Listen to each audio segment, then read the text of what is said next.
Oh, here we You go. broke it. Oh no, here we go. Look, it's already popping open. There I am. Oh wow, it's so fast.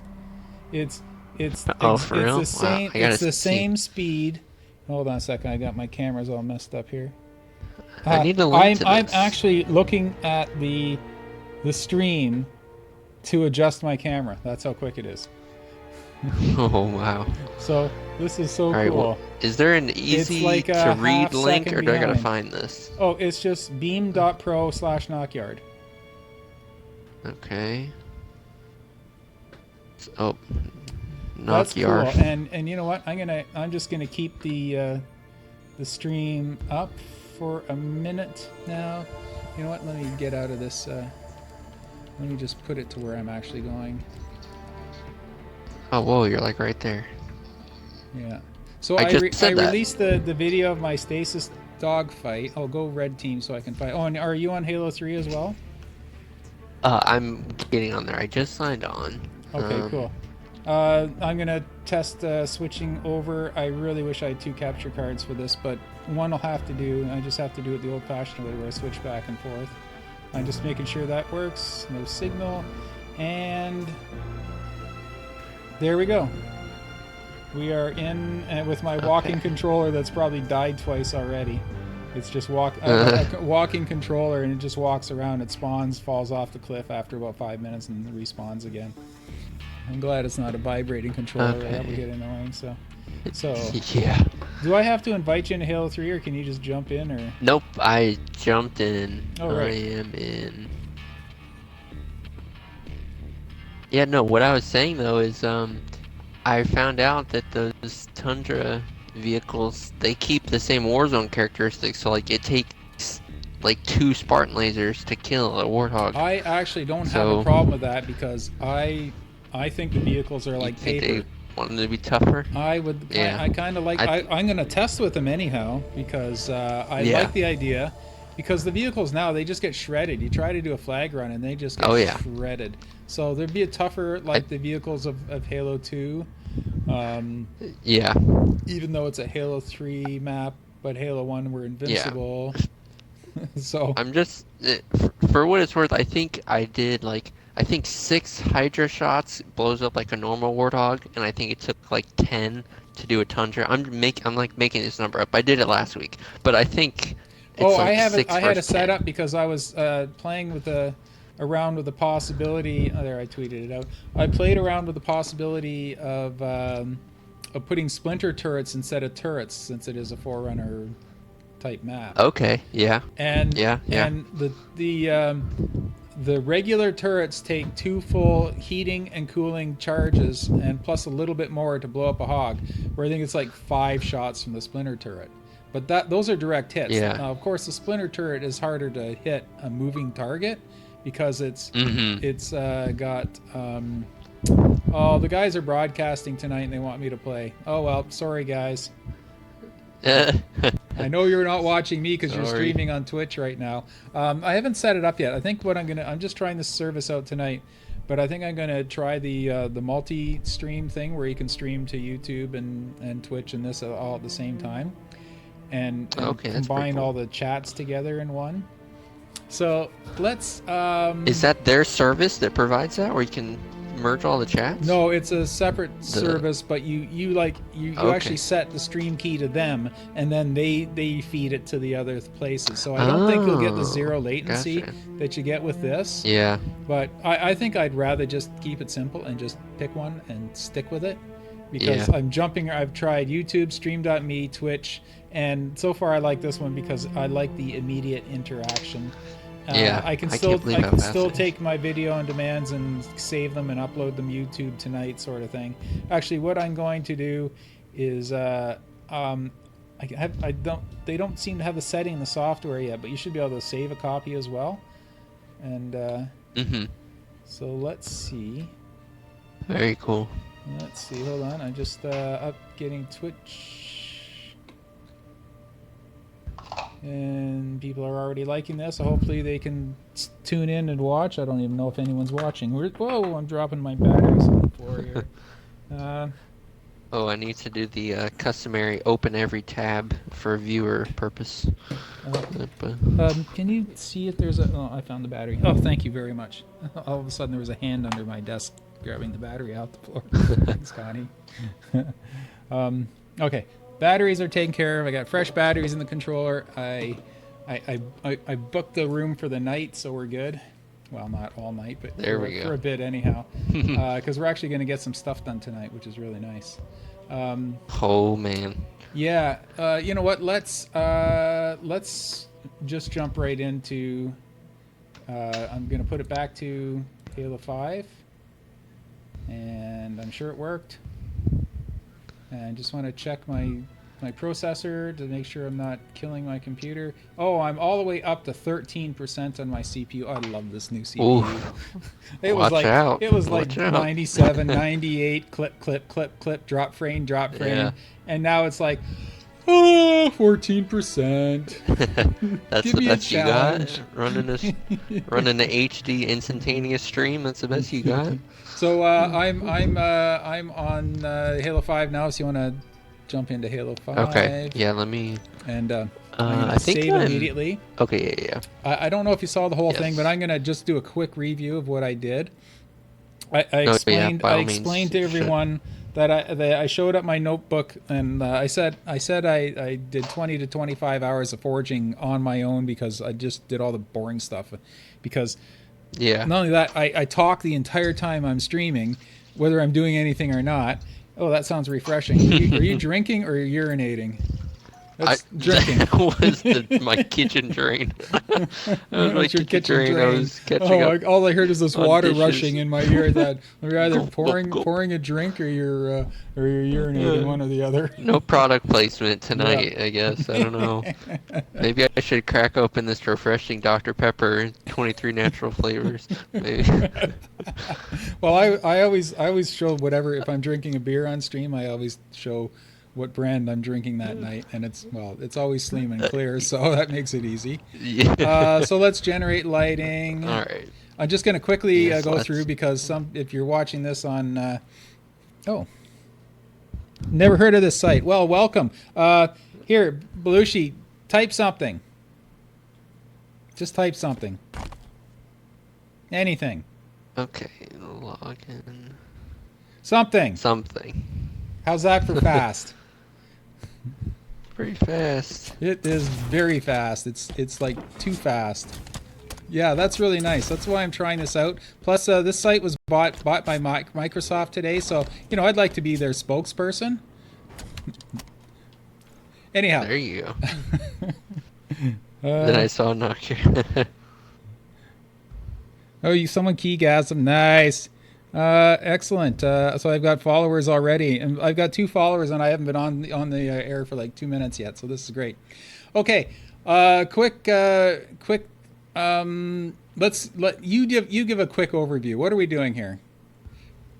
Okay. What have we done so I far? To honestly someone gotta who has find never it. seen this before, what exactly is this that I'm All working right. on? So what we've done using a very precise hill measurement system, we have projected up a very accurate recreation of the tree position, of the right side of the map, of the rock position. We also have the exterior of the map measured out to create a perimeter. And then we also have the highs and lows for terrain. Well, let's go a more little or more less basic than figured that. out. This is a remake of Halo 3 Yeah. Avalanche. Oh god. Well, you didn't say that. So this is a remake of Halo 3 Avalanche. If you the other videos you can watch on YouTube. This is 7 or 8, I think I'm up to, and they show the step all the way down from the very first item that was placed, or before the first items were placed. They explain it, so I don't want to go over everything and recap everything, but just do a quick recap of the last show since Null Pudding wasn't here. All the yellow bars, Nella Puddin', sorry. All the yellow bars I placed since the last time, and these are all accurate, very accurate. What do you call these things? They're like property markers, or there's a term for it. There's a term for it in geology or something. And I mean, this is what my son does for a living. He works for the Department of Highways, and they do the, with the stake and the you know what I mean. They do the high precision measuring tools. Anyhow, he would know what these are, but I just can't think of the word. Anyhow, each one of these yellow poles represents a key part of the Halo 3 map. Just to give you an idea, there's the man cannon that leads up to the left side base, and there's just a rough in of the base. These aren't, they're just generally placed. These haven't been measured yet because we're going to go backwards and do the bases last. But this represents the position and height of the ground in front of the man cannon, so that we can and the man cannon's precisely matched or precisely measured.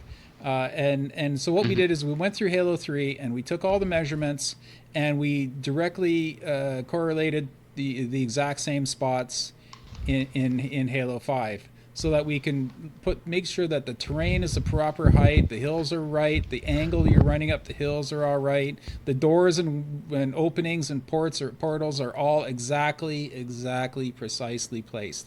Now, what Nulliput missed last time was the red posts indicate rocks, and I measured the top, front, back, left, right, center, and the highest point of each rock, so that we could find other pieces of rocks that fit that exact spot as closely as possible. They don't have to look the same, but they do have to kind of fit in they don't have to fit exactly the same spot, but they have to fit the same role as the same cover at that point of your travel. The same gameplay Exactly, purpose. same gameplay purpose. So the rocks might look different in that, but this is what I've come up with as far as the rocks go. These are I placed these in like the second show, I think. These are the steaming piles of ice. Whoa. Steaming piles of ice, that's what they are. Steaming piles of ice stacks or something. I forget. I called them something in one of my other broadcasts. Anyhow, last time we did the rock and all the other rocks. That was the last broadcast I did. And so we did these rocks. We did the rock on this side. We did this rock in by the tree here. And this one fit just perfectly. It's just absolutely tucked right in exactly the same way. And you can run up it just like on the original. Same angle, same distance from the tree. The rocks on tree side are alpine rocks because there's no snow on them on the Halo 3 version as well. Now, come over to this side where these trees are, Nulliput. I want to show you what I did. Oh, no. Yep. What did you... Oh, never mind. I thought you just deleted my thing over there. Here, come right to where I am here and look downfield and move forward. And you see my device pop in? Yes, I see that there. I saw you fly by it and then it vanished. I thought you deleted it. I panicked. I explained in the last show, this isn't something I'm using, but this is the exact number of pieces it's going to take for player containment. So I wanted to make sure I budgeted for these pieces, so I just made this structure here, and this is my reminder, hey, don't forget about player containment. So I like budgeting ahead of time, like all these trees and posts. They're all going to eventually be represented by actual pieces. So the piece count isn't going to really change that much. Something else we did in the last map was right here. Let's come back to the trees over here where I told you to come earlier. Before, remember when we placed all these trees and everything else? They were all embedded in the ground. Okay, so what I've done is everything from these three trees here to this tree over here, everything in between, I raised up 10 units so that you see this measuring stick right here.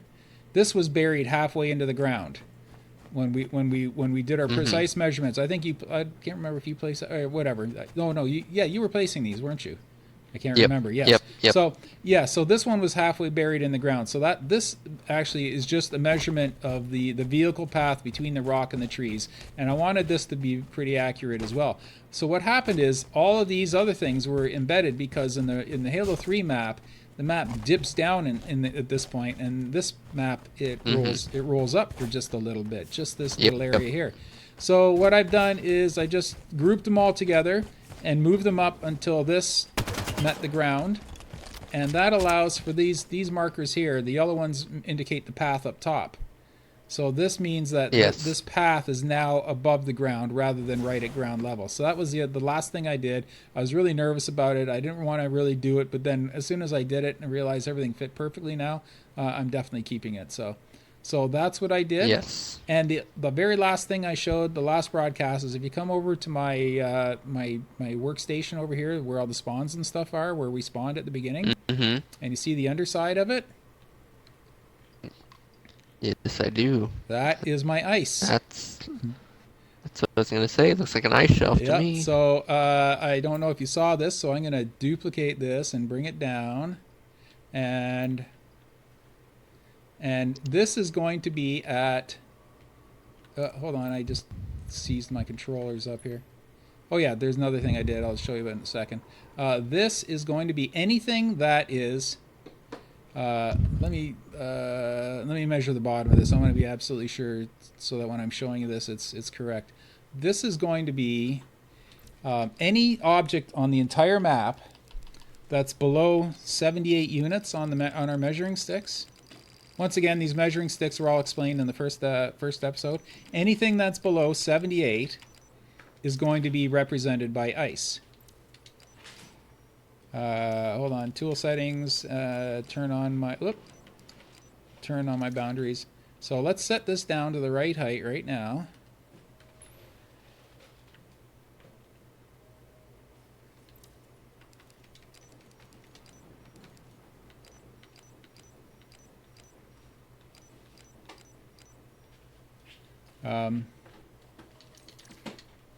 Why is that? Oh, here it is. I found a spot here where I can use it. There we go. So anything on the map that is this height is going to be ice. So there's not going to be anything lower than this spot. So that works out nicely for the natural terrain. And that means that under the bridge over here, it's going to be an ice sheet underneath the bridge as well. And you see how it flows from one area of the map to the other? This is this, you can see it, visualize these yellow bars. This is where the ramp is, the snow ramp. Yes. So what I'm going to do, or attempt to do, is make it so that the snow ramp is now going to be a bit of an arch, and it's just going to open up just a little bit on the bottom, so that you can see that like the ice flows through. The water will have flowed. It will have flowed before it froze. through, Mm-hmm. but it's just going to be just a small opening, just small enough to toss a grenade through, but that's it. Not enough to shoot through, or maybe if you have a weapon that bounces. But so I'm going to try that for a little design element. So there's an ice sheet here. There's going to be one in front of each base by the man cannons, and there's two ice fields on the other side of the map that are much larger. The only challenge I'm going to have is to make it so that you can't see the seams in it, because that would kind of tick me off if you could. Yeah. And I think what I might do for that is, if the seams are obvious, is I'm just going to put a little bit of terrain peeking through, just so it looks like there's a wisp of snow or something on top of it to mask the lines. And the other thing you can do is you just turn it at an odd angle, so that at least if there are lines on it, they don't line up with anything else on the map. Because originally what I was going to do was take about 5 or 6 sheets of glass and just turn them all at odd angles, so that it looks like the lines in on the glass just look like cracks in the glass, because they aren't at any mathematically significant angles. Anyhow, that's what this is what I'm going to do once we're done with the terrain. So actually, what I'll probably end up doing is just taking a piece of this, and once we start the terrain, I'll take a piece of the ice and I'll plunk it down wherever we need to put it. So I'll just leave that piece there for now and save. Oh, wait a sec. Sorry, I forgot to save versions as well. So let me do that right now. Save map as we're up to version 9. So and we're up to 0, 9. Oh wow, it's saying save map as, and the letters are all cropped, like cut in half. That is weird. That's not just a streaming. Well, I just noticed. Sorry, I have my chat way off to the side. I'm gonna make room and put it in front of my computer so I can actually see when people chat. So even though the chat is almost immediate, I haven't been paying attention. 09. So I'll go through that in a second. So that's saved. So let me see. Hello, Belushi. Oh, Nillapuddin is now following. Thank you. Who's that? Shout out to Who's that Nillapuddin. guy? Oh, I've heard he's pretty good. Actually, he's kind of washed up. He used to be pretty good though. Nice. Oh, at least you're in the chat, so that's good. I'll keep an eye. I got the Surface next to me. I'll keep an eye on it. Yeah, as I say, I'm gonna move it. Well, I have a bit of clutter underneath, like all my batteries, my spare controllers, and a bunch of other devices and stuff are all in front of my screen. So I'm gonna either mount it up beside it or put it below because I want to be able to see chats as they come in. Or I'm gonna hire a producer. I keep hinting to Oracle I want her to produce my shows for me so she can do all the AV switching and point out important when someone says something in the chat box I don't miss it. So, but she has No Man's Sky, so I won't be seeing her for the next month. She's off world. See ya. See ya. Okay, where were we? Oh, yes, right. Come right to dead center. I'm going to turn off the display boundaries. I made some decisions late one night. I couldn't sleep, so I started forging, and I made a few decisions, and this is one of them here. Okay. Yes, I think I did see this. Yeah, you might have seen this part in the video. Archive. I decided to go, actually, based on, Oracle was the first one to tell me, but she likes the high one better than the low one. The low one just kind of looks too much like a sign. I agree. Where this looks more like something modern, more modern Forerunner. So that's what we're doing with that. And the ones that are outside are only going to have the octagon-shaped piece, the energy flow that's coming out of it, the hologram. It's not going to have. You see these two twisty vortexy things? That's actually two that are spinning in opposite directions. Only the indoor version is going to have that.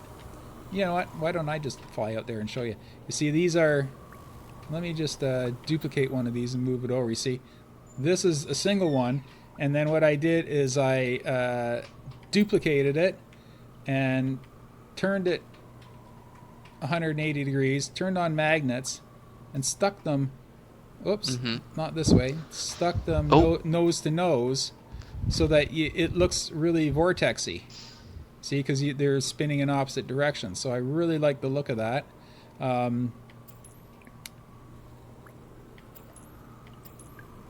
What's going on? Oh, I'm duplicating. That's pretty cool. I'm thinking I'm deleting. Yeah, I was gonna say there's a bunch now. Yeah, I was hitting the D-pad the wrong way. I'm notorious for that. Did you know that while I was at 343 almost a year ago, I accidentally deleted the entire base when I was trying to duplicate it to move it to the other side? And had to I can't remember if I had to rebuild the entire base. Oh no. Or I either had to rebuild the entire base, or no, that's right. I had just started forging that morning, so he just took the save from the night before and fired it up for me. So I didn't really lose that much. Well, I lost about an hour or two of time. So that was one of the times where I totally messed up just by hitting the wrong button on the D-pad. And I said maybe you should make the latency wrong because I saw that the frame was red, but I couldn't stop myself for some reason. So maybe make it a couple milliseconds longer to give people that are slow like me a little more of a chance to recover.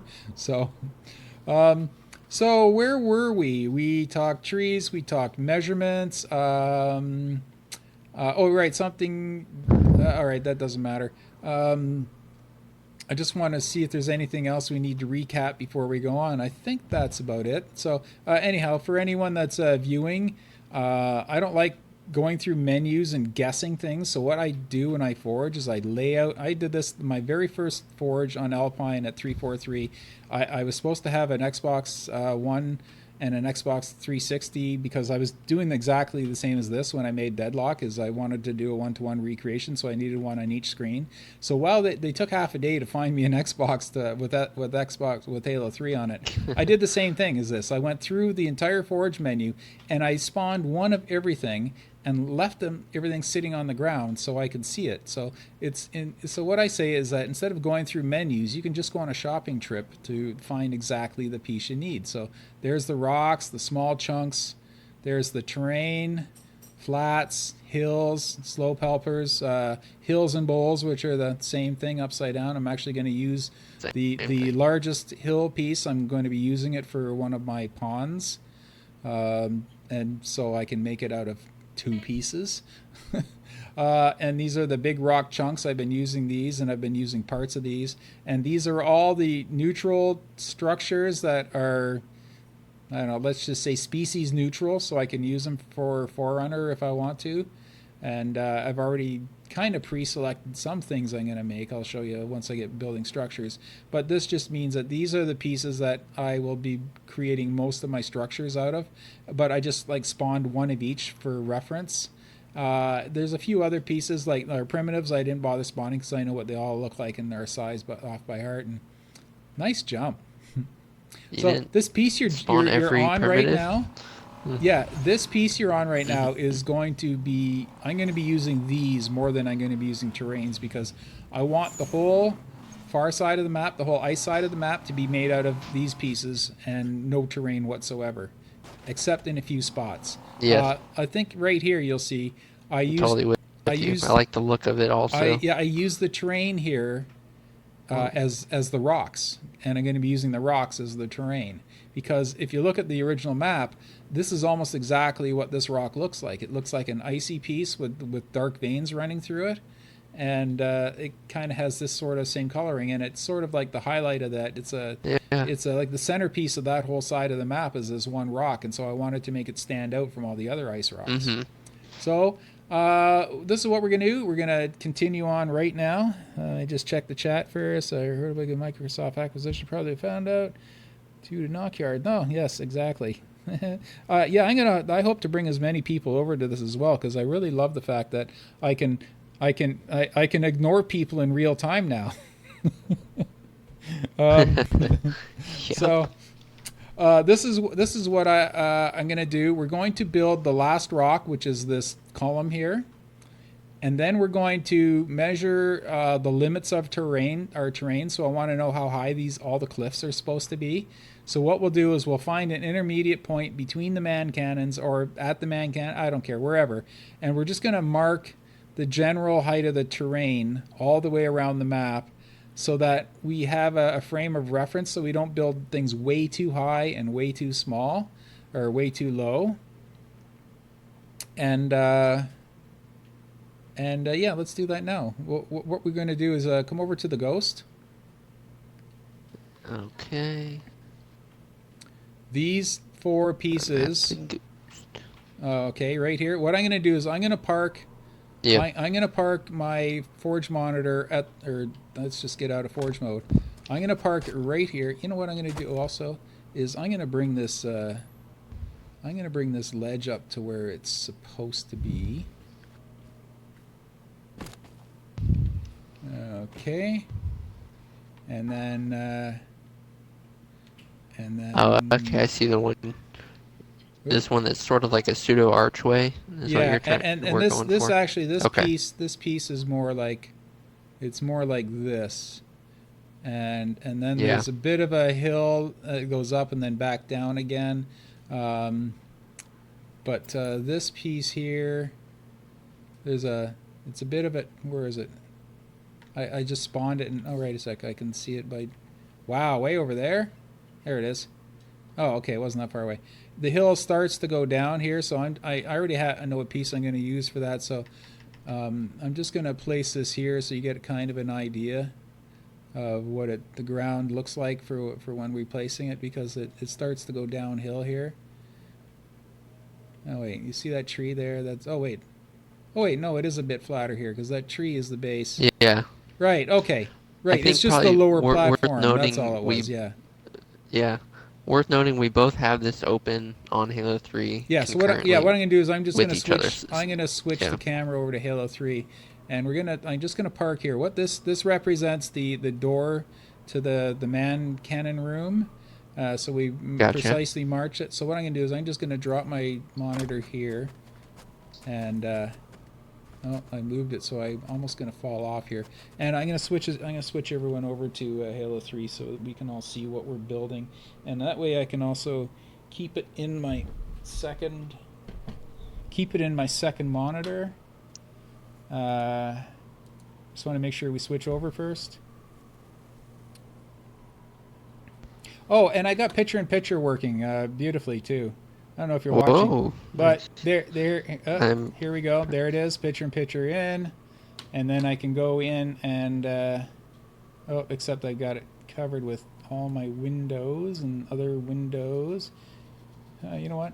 I can actually minimize my my Beam.Pro. Here we go. So watch. I go in picture-picture, and I can switch the pictures. So I was trying to explain the rocks to everyone, going back and forth when all I had to do was go through and switch this back and forth. So it was really frustrating because I couldn't get the usual Windows photo application. The browser worked perfectly, and then Oh yeah. there was an update to OBS, and then it stopped working.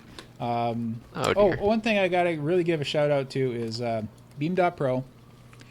I was kind of worried because you have to use very specific software to broadcast to their servers, because it's not an RTML or whatever. It's a different type of server, and it needs special software and all this other stuff.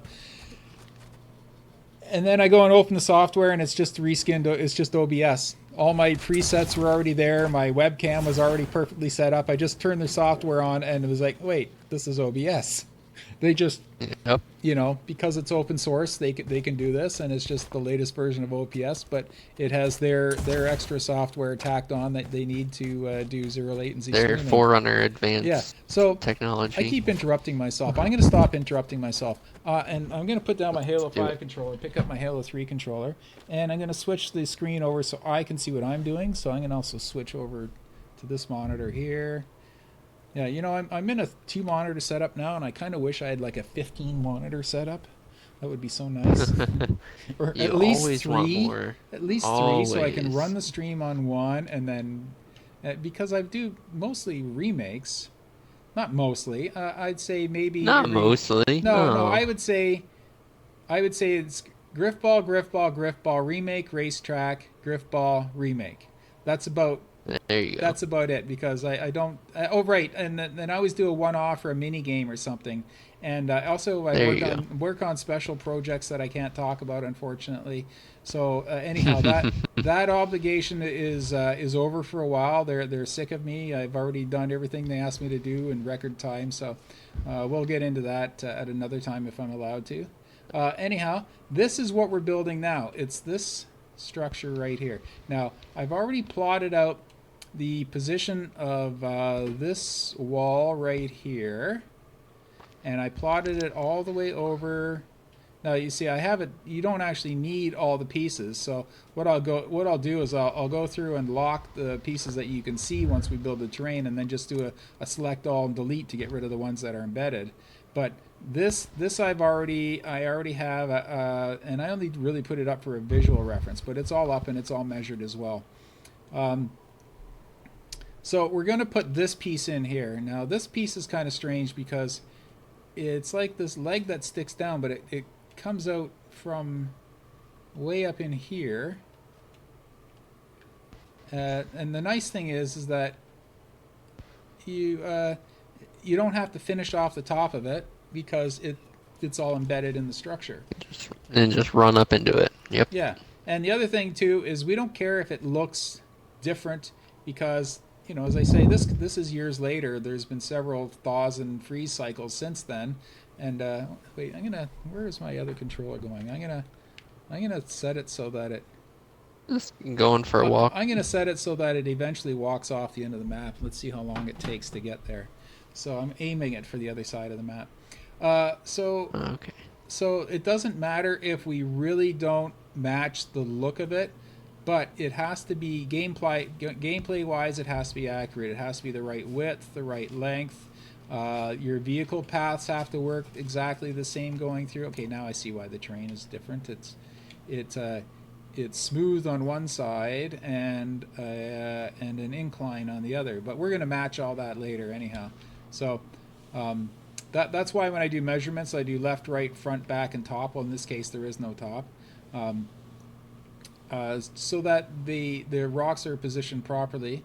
And the main thing is that all these rocks and trees that we place, they're going to help us visually put down terrain, because the terrain we put down, it's going to be mostly visual because all the measurements have done now, so we can just do everything by how it looks.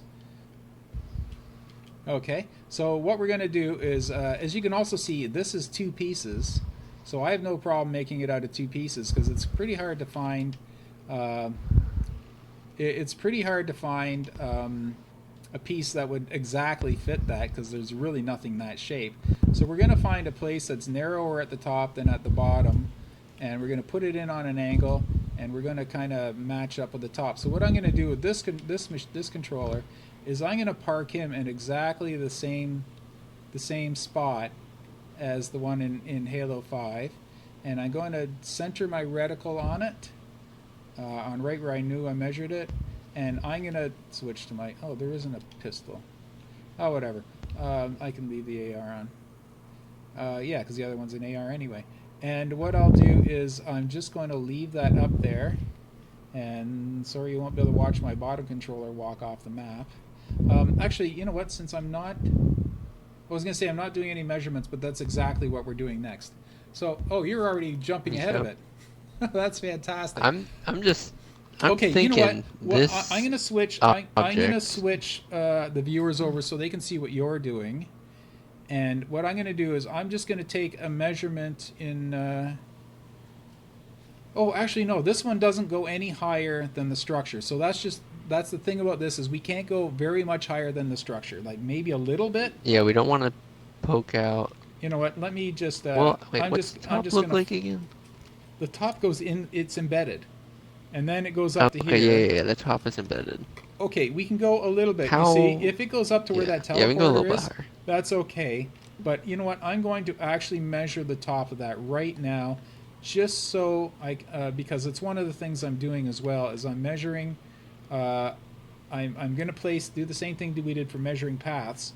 And oh wait, I'm using the wrong one for measuring. So let me just use that one for visualizing. And I haven't switched anyone over yet, so we'll do that after I show them how I'm measuring. And get my second controller, which doesn't walk when it's locked in on menu, so I don't care. So I just use this bottom controller for measuring. Like it locks onto the measuring things, and I use the other one for actually foraging and looking around. So I just place it to where you can kind of see where everything is, and so you're oriented. And then I bring up the item properties for the respawn zone, which, as I said before, is immutable. You can't actually twist it or turn it, so it's always at a perfect 90-degree angle for the map, so it makes it perfect for measuring. What I'm going to do is I'm going to measure the point where the ice starts, so we can't go forward of this point, okay?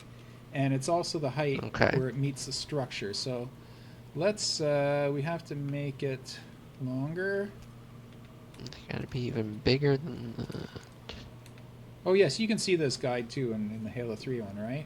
And we're going to start using, we've never used the top measurement, so we're going to start using the top measurement. Oh right, it's also it's too long because I can't see where the top measurement is.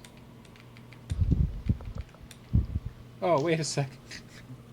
It's an optical illusion. I'm looking at part of the structure on the screen, and in the bottom screen it's the one with the measuring, and the other one's looking at the top, but it looks like on my screen, if you're watching the stream, it looks like it's all one piece, so I'm wondering why the measuring thing isn't hitting the top, but it's because I tricked myself. We'll be seeing it. There it is. There's my measuring stick. And let's push it right up to the edge.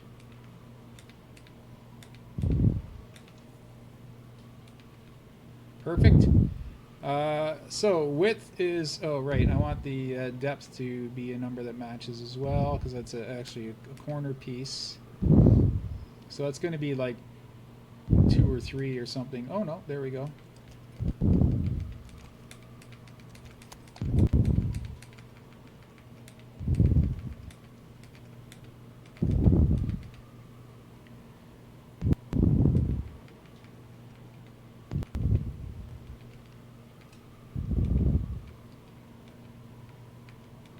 Okay, here we go. And I have to open a new page on my Microsoft notebook. Ooh. Ooh, I feel so special. This is a notebook they gave me for, I explained this in one of the previous shows, but it's the notebook they got me for forging, helping me forge Deadlock. And there's page 1 of notes. There's page 2. There's page 3. And that's the last page. And since then, that was Deadlock. This is Avalanche. There's this, and this, and these. Those are my rocks. That's one of my quadrants. There's my page other 1. quadrant. Don't hold left D-pad. Yes. There's my other quadrant. So I've spent making a lot more notes on this map than any other. So every measuring stick you see out there is plotted out in this book, and it's really helped me because a lot of times you can't figure out what the measuring stick is for, so you have to go back to your notes. And not only that, but I printed out. See, now I'm getting all technical with this paper stuff. Telling you. I mean, there's more technical ways to do it, but there's nothing beats paper for just being able to shuffle it around. I printed out. I have this on the computer as well, but I printed out a overhead shot of the map that's actually from Bungie.net, and it's an actual heat map. I don't know what this is looking like. Those are the best. And I wrote down where all these plot points are on it. I just scribbled a matching key sort of number to them. You know what? I have to do something first. I have to set my iPad to not shut off every 15 minutes. It's kind of important. So let me just quickly do that. It only takes a second. Whoa, there goes the batteries again. It's okay, I can see it this time. You see, I don't put batteries in the charger until I have all 4 of them. So I get 2 that fly around my table all day until I finally kill another set of batteries. And yeah, I prefer batteries than if you plug it in, I get a buzz. Sorry, I said that wrong. You hear a buzzing sound when I plug in my controller to the... I get buzzed off my controller. Gotcha. Auto lock, never. There we go. Okay, now I can leave my chat up without it disappearing every 15 minutes. Yeah. Cool. Okay. Oh, a whole bunch more chat since last time. Yeah, I have a feeling the Microsoft acquisition will definitely bring in more streamers. Oh, Dr. Leo. Hi, Dr. Leo.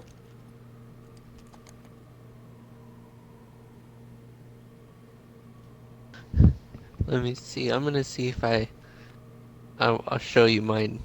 I'll show you in the viewers my someone funny said, notes. I've been streaming for 30 minutes and already complimented Beam a few times. Well, yeah. Yeah, it's a damn nice service. The software that runs it is exactly the software I've been using. It's instantaneous, so I can, as I said earlier, I can ignore you in real time, and this is great. And I like new things. Might be an old guy, but I love new things. I love trying new things, and I like new experiences, and I never rest on whatever I did yesterday. Screw that. Let's do something new today. That's just the way I've always been. Okay, except for this map. Okay, what was I doing? Oh, right. 15 minutes ago, I grabbed this book so I could write down these dimensions, and I interrupt and distract myself. So, new page. The new page is for our outlying terrain, and you know what the important part of paper is? Having a pen. What's that? I had a pen on my keyboard, and it's gone. Well, here's the thing. I also have a cat. So things just randomly disappear. They can do that. Yeah, and I know I'll find it under the bed or something, you know, or under the stove or... Okay, so the let's call this the column. What do you want to call this? I have to name it so I don't forget what it is. The column. The column. Okay, so the top is 110. And this pen has no ink. Oh, right, this is a dead pen, but I use it. The nubby end is used for touchpad. What the hell is my pen? Of course, it's black, and everything's black here. Hey, do you have a pen handy? Yeah, here, let me Can you slide write you these this. numbers down? I'm having a hell of a time here trying to. On. Funny We're enough, having technical as I'm difficulties. I laughing, can't find a as pen. I'm laughing at you, my Surface Pen, I don't know where it went. Hold on. This is the whole point of Hold having on, I this. have to run to the store to grab a pen. Holy shit, where's my pen? There it is. Found it. Oh, okay, thank I God. found it, and we're having a heat wave here, so I'm gonna unplug these earmuffs and plug in some earbuds. Be right back. Heat wave. Man, it must be 60 over there.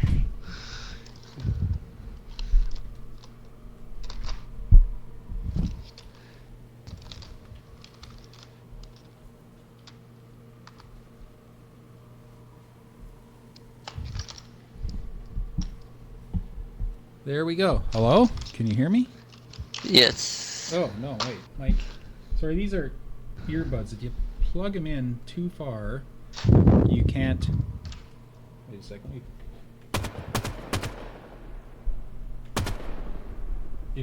They're a long plug, and if you plug them in too far on this extension, they sound like they're 5 miles away.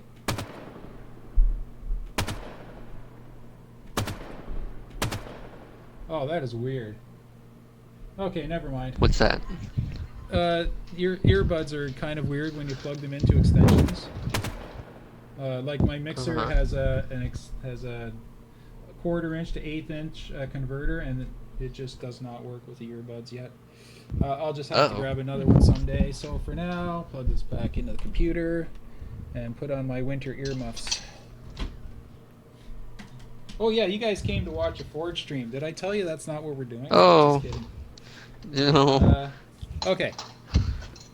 They're still looking at this. Oh, right. There. Plug this one back in now. We don't actually forge, no. We just I couldn't hear anything knock you were saying around there, for by a the few way. hours. I couldn't hear anything you were saying. Nothing. Okay, I'm back. Yeah, I do this thing where I take the adapter, plug it into the mixer, and put my headphone wire to it, and then zip tie it so that it's never gonna leave. So I don't have to fumble. At least I don't have to fumble around looking for chords. Okay, I have my pen. So 10 minutes ago, I went writing down a number, and here we are back here. Top is 110.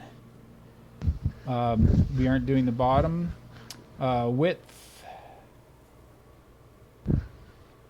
Width is 470, and it is the left side, I think. I'll check which side it is, and the depth is 155. Now, the only thing I don't see is whether it's the left side or the right side, and what that means is if you go to the measuring stick here, you have to determine here. That's if you hover above the measuring stick, you have to determine if the measurement is on the right side or the left side, and so I have to mark down left, or I won't know which side to put it on when I'm in Forge. So that's on the left side, and I just have to make one more small note here so I don't get mixed up in Halo 5. And that's length and width. Okay. So, all that to measure the peak of the ice shelf in this part here. And that's just where the ice touches the building. As I say, I'm all about visual references, so I want to make sure that at least that point is the same, and whether we make the rest of the wall the same doesn't matter as long as that falls in the exact same place. So let's switch everyone back to, oh yes, what we're doing, Halo 5, yes. Halo 5. I'm just gonna put this here so you guys can all try to memorize what that is. Wait, is the stream on Halo 5 or on Halo 3? I can't remember if I switched Halo it over. 3. Okay, at so present. so Halo that's 3. fine. So we're gonna switch it back over to Halo. It's gonna take us like an hour just to place this one rock, but once this one rock is done, and I just have to take a few more measurements, and we can actually start building the terrain out. So let's get rid of that. Get rid of that. We do not need picture-in-picture, obviously. And now I've switched back to Switch back to HDMI on the Elgato software. And we are live. Now I can switch back so I can see the Halo 3 screen. So now from now on, if you hear me calling out measurements, you spent the last 5 minutes seeing exactly what I was talking about. So what I do is I keep the right screen open to Halo 3 so I can take the measurement and come over here and here I'm pushing the wrong way on the D-pad. So I'm going to set the corresponding measuring stick on this to the right size. So the top was 110. 110. Actually, you don't have to select it. You just have to look at it. So, and I don't like selecting in case I accidentally move it. So the top is 110.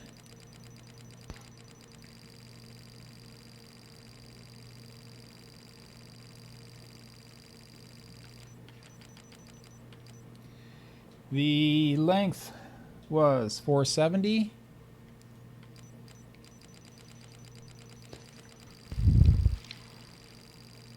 So all this represents is this is how high we can go.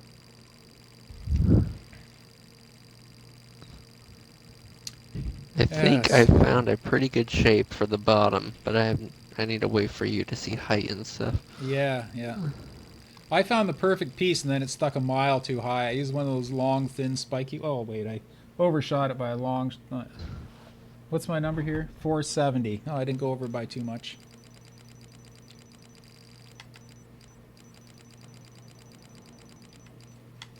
.470 by width was 155. So we're fairly close. And it's the left side. 155. Whoop. Oh, not whoop. Tool settings. Sorry. Tool settings. Display boundaries all, so you turn them all on. And there's our spot right there. Now to mark that spot, so we don't have to keep turning this boundary marker on, for the major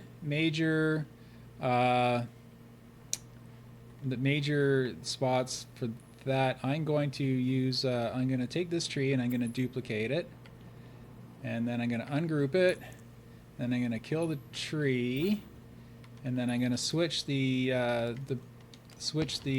primary and secondary color to make. Oops, I want tertiary on that.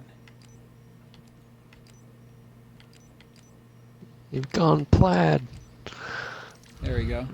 So this is the same as the tree, but it's the reverse. Yep. Set my snap to 45 degrees. So I'm going to be plunking these where these go, sideways. Whoa, that's how high it goes? It goes, yeah, this is the peak of the ice right here. Now the structure actually goes taller than what we have here. As I said, this was just so I can visualize where I was putting things. This is going to change, but these are placeholders for the structure. But this is how high we can't go higher, but you can go lower. Okay, and you can't go out further. That's it. That's the main thing, is you can't go out. Whoa! Look out! Watch out. Can I place my stick first before you go and mark? Oh, sorry. There we go. I was hoping we get a little bit lucky and these cliffs aren't way too big. Now I'm going to actually measure the position of this. The position is... That's a 5. So that's right there, but I will move it late. Oh wait, sorry, no, I'll put it where it's supposed to be.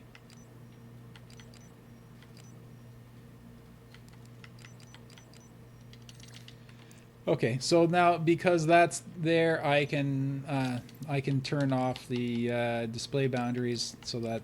Oh, I just turned it back on. Why did I do that? Turned off, examined, everything's undone.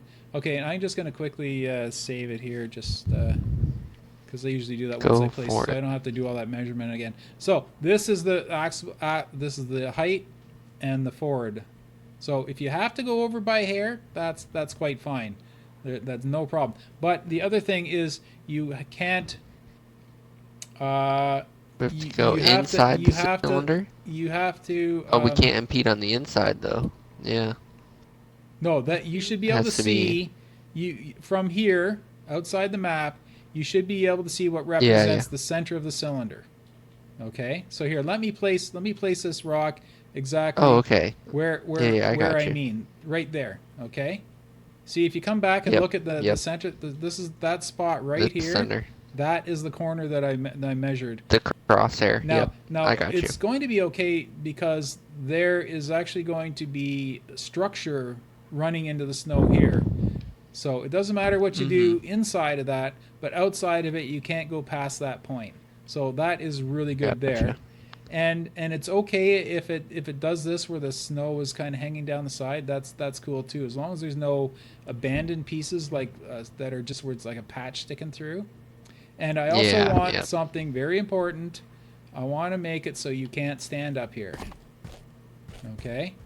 I don't want to be Yeah. adding perches on this map that aren't on the original. I know on the original the treetops were perches and whatever, where am I? And people would like hop out of the flying vehicles and land on top of a perch, and so they're like standing inside the top of the tree and they would be sniping people and you couldn't see where they were. So if they still do that, I don't care. That was something on the original map, but I don't want to add any new features like that, right? Yep. Features, air quotes. Yes. Features. Now here's the thing about this rock is the rock is as wide as these markers at the bottom, but then it goes narrow Yeah, and then it that's goes the hard wide. part. So what I want to find is here. I'm just sorry. I know you did this, but oh right. No, Oh, that's the just a other thing rant. too. Just trying to get something The other close. thing too is I found it really helps if you go to your rotation type and change it to camera. That way everything Yep. rotates by your view, so it's a little bit better for tweaking. Now you see what I mean? Is now it's narrower at the top than it is at the bottom. So I think you used the right Mm-hmm. piece. I just think you used it upside down. That's all. Yeah. And oh right, I'm gonna set my Halo 5 uh, cameras so I want to be able to I want to see both Yes, sides of this rock at the same time. So I'm going to be directly opposite my other view. So I'm looking at both sides of the rock. So it's if you look at it from my point of view, it's a very thin rock. If you look at it straight from Mm-hmm. like the end of the forerunner structure or right from the middle of the map or whatever and look at it, it's a very thin piece. And I think the piece we've got is a little too hefty, a little too much girth on it. It is. So I want it Yeah. to be a little daintier, but not too A small. little daintier. Now I don't have a problem using like one of these giant rock cliffs for it because there's only one and it's an important piece. So I'm just saying if we need to use this, Yeah. Oh, and I found a nice way to spawn Even- things too. You select it, you go to where you Uh-huh. want to put it, and you look down in this gully, and then you duplicate it. Oh, okay, sure, it didn't work this time. But then it spawns much closer to you. And this time it didn't. It spawned further away because it always spawns. I'm not sure that we're going to use this, but just as our point of reference, I don't care for this piece if we use this rock, even though it's huge, because there's only one of them, and it's such an important piece. I want to make sure that we get it right. But you see that? Yep. You see how it fits? The black. Yeah. Uh, Oh no, the fit. Yeah, that's good. Now it's a bit dark, but I think it'll lighten if you generate lighting. Let's Yeah. just generate lighting and see if the lighting looks right on it.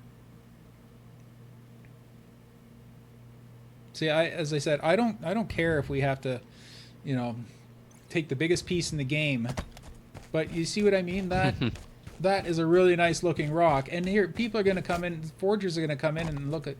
Where'd you find this rock? I've never seen this rock before. Yeah. Yeah, that's because it's the top 1% of the iceberg.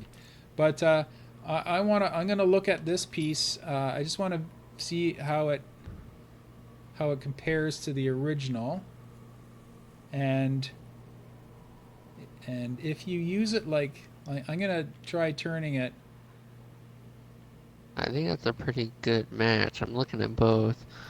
Alternatively, there's the slightly Because smaller version. you see this slice and this crack right here. That is on the original rack. This crack right here. Mm-hmm. And How's it look from over here? Maybe it is too wide. Oh, it's not too bad. As I say, it goes down. It's really nice No, and thin at the top. I think I just have it at the wrong angle or something. So I I'm just think you gonna could tilt that in. Yeah. slowly turn it, and until I find the absolute right perfect shape and angle. And I have to look at it from. I keep wanting to look at it from both sides in this, but I actually have to move there by. Let's see.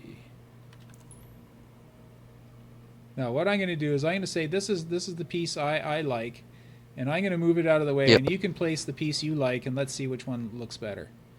Okay. Well, uh, I think that one is gonna end up having a better shape. I was thinking of this one additionally, just using the tip of The this only one. thing I don't like is it doesn't have the lean, like the way the other one leans, Yeah. because it leans so much. Maybe I just have it turned the wrong way.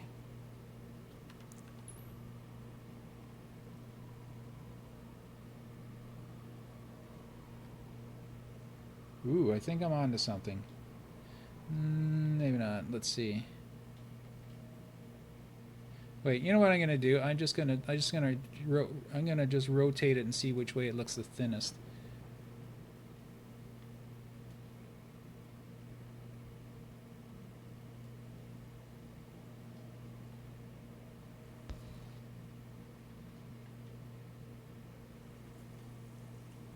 Oh, if it's this way, it's got these rocks sticking out, which I don't want, like, because it'll upset vehicles if they run into it. So it has to be at Mhm. least this way, and that way it leans the wrong way. So I'm thinking like so. And what I'll do is I'll raise it Yeah, up I'm until thinking it meets all the markers. down with the 1%. Yeah. Where's the other one? Oh, right. And There's this, only four right on this. yeah. So I was looking for the fifth one because all my other rocks had five Nope. markers, but no, this does not have five. Uh, so if you look at it from here, it is definitely leaning up to the right. If you look at it from this point of view, it is definitely leaning to the left. It has kind of the same sort of crevice on it and the same kind of look. So I'm just gonna mark the height of this one. That's all I have to do. Mark objects position minus 88. Tell you something that's funny. Minus 88. And here's what I'm gonna do. I don't want to settle with something that may not be perfect because there might be something else that is perfect. So here's what I'm going to do. I'm going to put this way up in the sky. It's still not high enough. Oh shoot, I moved Nope. it. Oh well, I can reposition it. It's the right angle that I want. Okay. And I'm going to save that. So let's keep looking. So Okay. what I'd say is that's our number one so far. Let's keep looking because we might be able to find it. I just, you know what? I think you found it. This piece already my looks better. And you know my what? It could the be only the same. problem is it's got this little side hump, Yeah, but that's the problem. under Is if you're coming around this side in a vehicle, you need to be able to go in between the rock and the tree, because there is. Here, let me hop in the Ghost in Halo 3.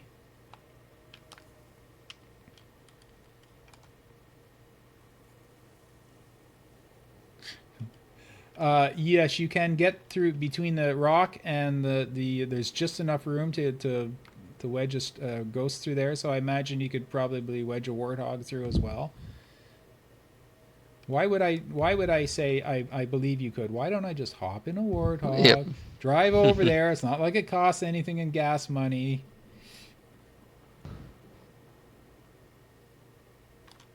I know you can't get a scorpion. You know what I realized? What's that? The scorpion is a Tundra Scorpion in the original. Yeah, yeah, yeah. Or the vehicles too? No, yes, they are. They kind of are. They're Yeah, just. the Warthogs, Oh yeah, they are too. they They are have like Tundra. stuff That's on them. this is the place. This is where Tundra vehicles came from, I would imagine. Oh wait, they were updated to these at one point, weren't they? I don't know if they shipped with these. I I don't know. no, I am. I think they did. You think they did? Okay. Now again, we're reaching. This is a long time ago, Yeah. but I think they did. Okay, If there's any I'm Halo thinking. historians watching, please correct me because I'm often wrong. I have no problem admitting that. Okay, I'm about to drive between the tree and the rock. And yes, I can just slide right through there like nothing. So nothing should be Okay. able to impede us. And not only that, that's kind of a if you're going up onto that platform, that's one of 3 ways you can get up there. Yeah, no problem. Oh, Can't wait till we begin. yeah. Polish and detail. That is my least favorite. My favorite part is the ugly build. The ugly Throw a build. ton of building blocks at it, and you get the Yeah. general shape. I don't like having a. I don't like the trim. That's why all my maps are ugly, because they're just big blocky I like doing shapes. that, but I typically do it as I go. Like Yeah. these man cannons, they're finished, they're done. And Yep. oh, I didn't do the math on the man cannons. If anyone didn't see the last stream, there are 26 man cannons on this map, and we found out that they Ooh, all man. function. They are all functioning man cannons on the Halo 3. I thought only a handful of them function, but no, you can hop in any one of them, and they will fling you as far as any of the others will. So I'm going to make them all function, and if I need to trim some budget later, that's where I'll start. I'll just make it so that only a few of the key ones, like the ones near the bases, like just the tops, not the middle ones, obviously, because there's 26 of them, and right now they are including the man cannon, 1, 2, 3, 4, 5, 6. Wait, 1, 2, 3, 4, 5, 6 pieces each. So, what's 6 times 26? That's a lot of budget. So the ones on the outside are just going to be 1, 2, 3 pieces, and then 4 if you include the man cannon, but they aren't going to have the swirly bits. Actually, I just realized I just told you all this earlier, but not in the same context, but the same idea. Not in that. Yeah. Yeah. All right. So my proposal. I need 2 pieces to finish the arch, but look at the bottom pillars. Well, the only And problem this I top have with one, this take is it or it leave looks it. like a piece of rock on top of another piece of rock. Now, maybe you can. Yeah, I don't turn like them, this. No, you can Look- maybe turn and. Look, I don't know where it went, but maybe you can turn it and tweak it, and so that It's the just one lines way. line up a bit, because a lot of times they do line up nicely. that one is difficult because it gets fat very quickly. I think you need a different piece to go on top. Yeah. That one got bigger than I thought, faster than I thought. But I think this shape on the bottom. What do you think of that shape on the bottom, comparatively speaking? Let's I think it's look at pretty it from good. here. I think you have It's way too wide from this point of view. It's about twice as wide as it should be. From this side here, just okay. because this So is the we're hitting- narrowest view is from right here. It should be the narrowest view. So Oh yeah, what I do I'm is with you. I stand I'm here with you. and I spin the piece around until it's at its very narrowest, and then take it from there. And even I though think the the bottom hard part bits, is yeah, now, yeah. yeah, the bottom part, that's the tough part you have to visualize. So the bottom part just represents where the rock intersects with the map. It does not represent the size or shape or anything, because it does. It's a real hourglass thing. All right, Okay, I was the going search to continues. just try this just for giggles.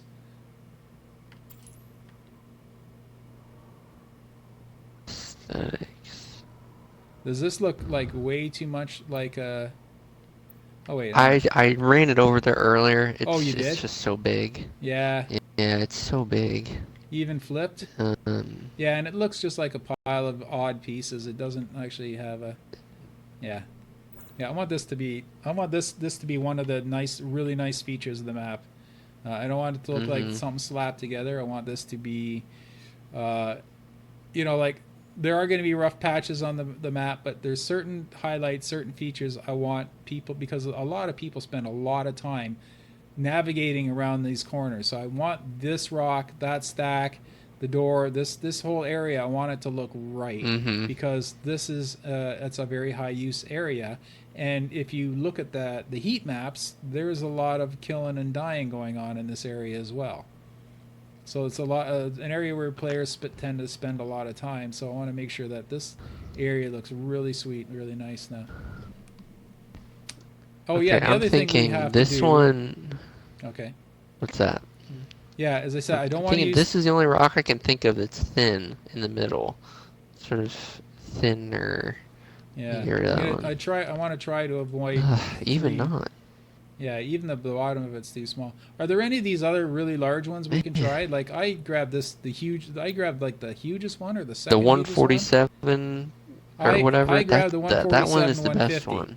Yeah. Yeah, Now, that's the did best we one. try? Did we try The this slightly smaller one here? This 87 214. Yeah, Oh, you did try that that one? was the one I had the first Oh, time, right, because and this is the problem. that's. The cutout. Yeah. Yeah, yeah, I see it now.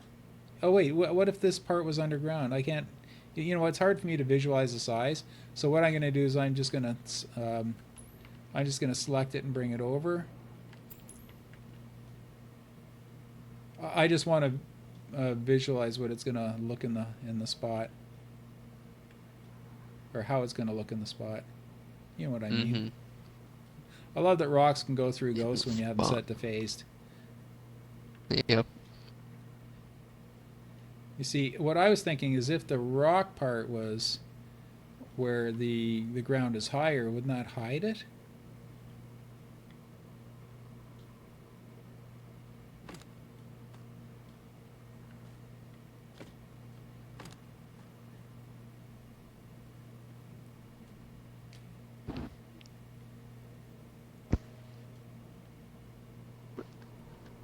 No, I'm not really not feeling it, not liking it. Yeah.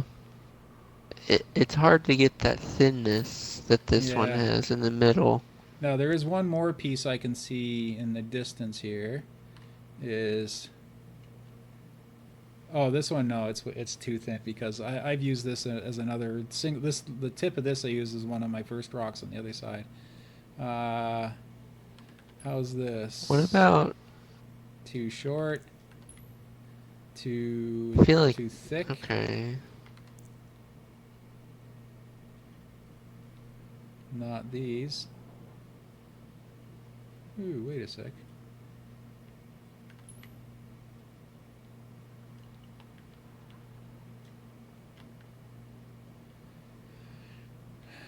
It would be on an angle, but to hide that other piece it would have to be too much of an angle, so nope. Not that one.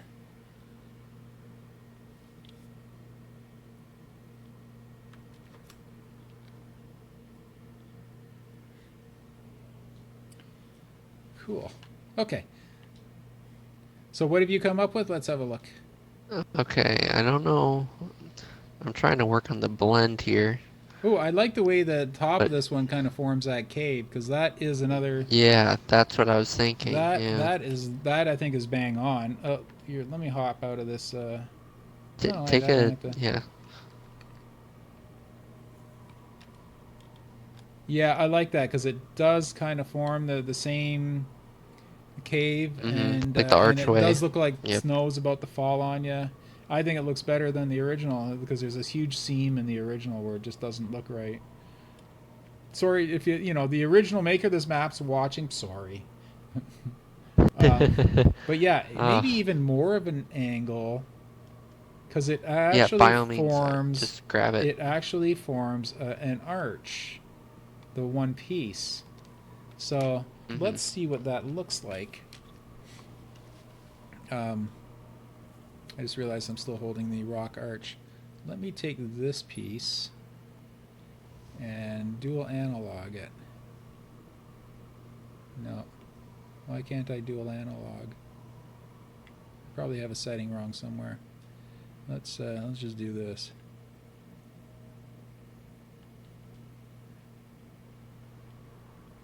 Now it's got to be higher. Yeah, I do like the shape of that. Yeah, we can't complete the arch with it, but we can definitely start the arch with it. And what I would do is tweak it so that all the pieces like line up, so that it doesn't look like two pieces Mm-hmm. sticking into each other. Uh, so I can tweak that. Now I like the top part, but I don't like the bottom part now.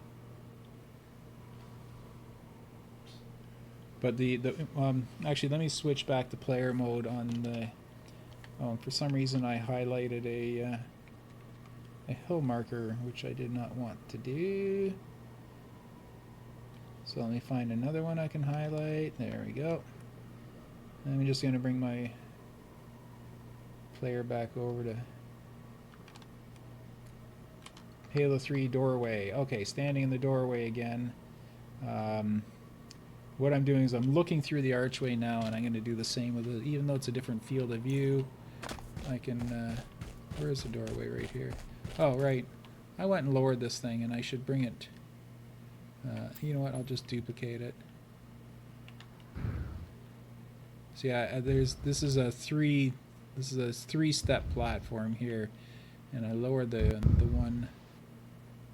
The ghost is actually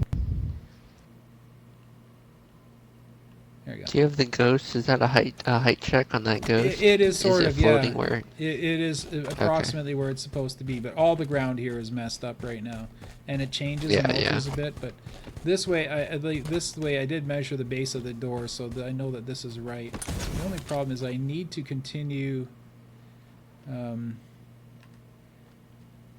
Right. I don't know why that one's lower. It should be the same height as this. Like this one marker, I think maybe I mismeasured it because it doesn't seem it. It should be the same. Oh, wait a sec. That's right. I think if you go right, that this hill does not go all the way to there. Right, this hill is yeah, kind of like the way I have it. Yeah, this hill is more or less like this because you should be able to drive up in here and around here, and you can force your vehicle up here, but it's a bit difficult. So anyhow, all I'm saying is I just want this to look the same from here, so that when I place the this piece, that's what I need to continue. This piece I need to bring down here just so I can. You know what? Let me just tilt that a bit. Just so that when I visualize the arch, I want to have this in the picture as well, so I can read it from top to bottom. Okay, now this just shows me that the top of the arch needs to come up a bit, because I should be able to... Oh, I can. I'm going to say I should be able to see half the man cannon on the other side, and there it is right there. I can see it fine. So that is good right where it is. Yep. Okay, yeah, I'm seeing now. That is good right where it is. But the only thing is, here, let me generate lighting. I want to see if the pieces actually can be melded together a bit better. I'm still not sure about the bottom half. What I'm going to do, I'm going to bring that other tall pillar back in and see if we can't get the tips of them to line up. Yeah, I really don't like the look of that. It looks too different, and once again, this can't be here. This bump, because this is a vehicle path right here, and I don't want to be putting obstacles on this map that weren't in the original. So let's and in order to get rid of it, it sort of loses the shape we want. Yeah. So let me drop this one back down. Although unfortunately I did move it when I extensively tried not to. All I know is the height is -88, and then we can tweak it from there. So position bottom, let's go -88, and I'm going the wrong way. Right, it's a negative number. I have to go backwards, or mathematically forwards. Whatever. I have no idea what I'm talking about.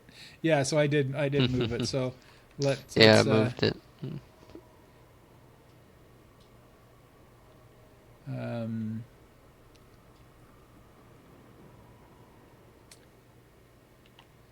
Yeah, it's way out of shape from where it was. I'm just going to reposition it like I did before. The thinnest angle is that way.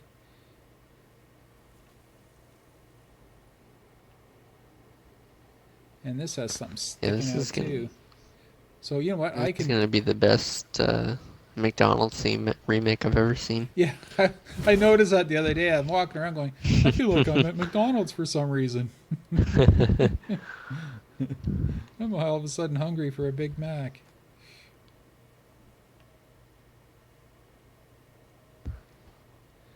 See, what I kind of want to do is have this line up perfectly with the. What am I saying? I don't think that matters because the rock shelf cuts through this. See, I have a feel. Yes, it is. It cuts absolutely lines up with it. So you know what? I'm gonna have. Wait, I don't have to take a measurement because I already have the measurement for that. See, Yeah, if I look at it we from got this the side, pillars. yeah, you see how one pillar is Hmm. high, one pillar is low. Yeah. That means that this shelf. It's just yeah, the ground is just higher there, Yeah, not I necessarily our just have rock. to flip it back over. Yeah, you see, Yeah. it's the height of the ghost, which is and let's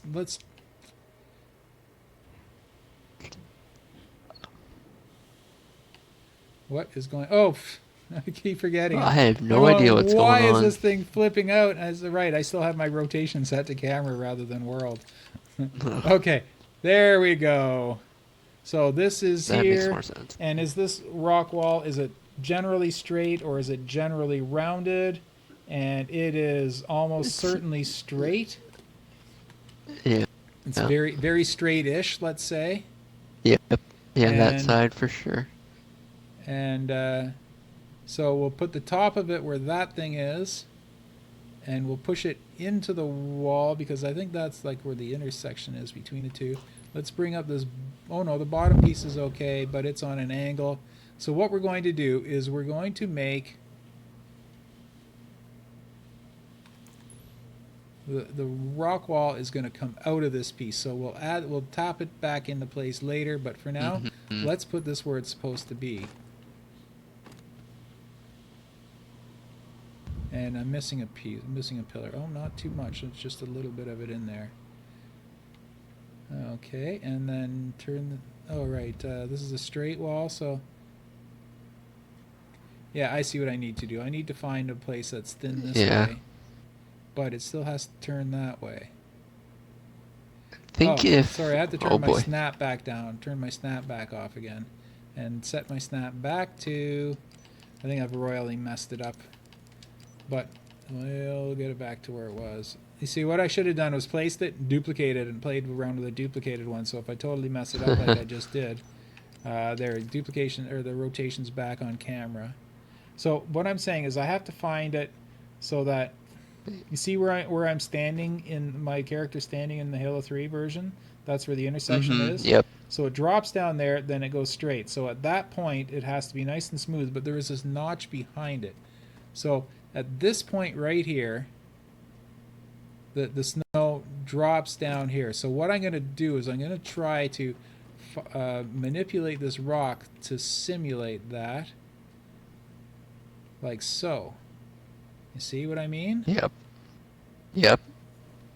Because that is going to be high and low, and well, actually, it's got to be a little square with this wall here. No, that doesn't work. Maybe this angle. Oh, there we go. You see, so it should run parallel with this, but not stick out. Not sticks out. And can you lift the rock that's above it? Or, Can you just or move it straight up, yeah. just so I can visualize it a bit better? Yeah, just go straight up with it. Make sure your movement is set to world. There you go. Oh yeah, Yeah. you see now this rock's way out of position because I couldn't really see where I was putting it.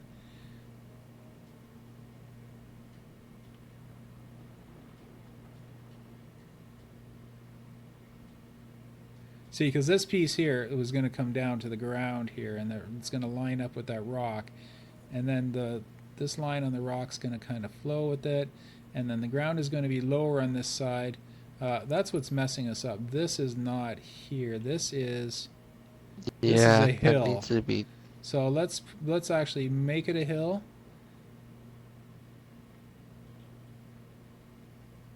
So that kind of represents it won't be on an angle here, but the top half, the bottom half, because if you go around one way, you get caught on the edge, but if you go around this way, it just goes up and around, and there it jumps down again. Okay, now I want to make it the right thickness. So at 4 or 5 character heights here, can you stand right here? Stand right in front of the rock here. I just want to visualize it because my. And it's kind of hard to because I said it's such a different field of view. No, I meant in Halo 5, sorry. I can see the one in Halo 3. I just need to stand here in the same place in Halo 5. Yeah, exactly, right there. So what that tells me is it needs to come down a bit because it needs to be thinner than that. So that actually helps because you see how that blends in so much better now. And I think it needs to turn a little bit. Make it blend. Oh wait, let's move it into the proper position. See, it's going to blend into the cliff like that, but it's going to do it over here. Now, this bump is a concern. I don't like this bump here because, as I said, this is a nice smooth part. Oh wait, is it? Yeah. Well, actually no. The hill is going to start back around here. You know what? Maybe I'll just continue to rotate Might it. be able to. I'll You rotate can just it drop so it maybe this pieces. There we go. Okay, now the rock is angled up the right way. It's in the right position on the inside. This piece I don't care about. It's a little bit flat right here. Yep. Okay, I want to look at it from the door. I think we have it. Yeah, I'm looking at it from the door. Let me just move my character in Halo 3. Oh, which of my 6 controllers is it? It's this one here. The one with the terrible buttons. I can't believe I actually did speed runs on it. And it walks. Stop walking. That's it. That's our piece. Yep. Yeah, I think it's the so right as well. angle. It looks right from here.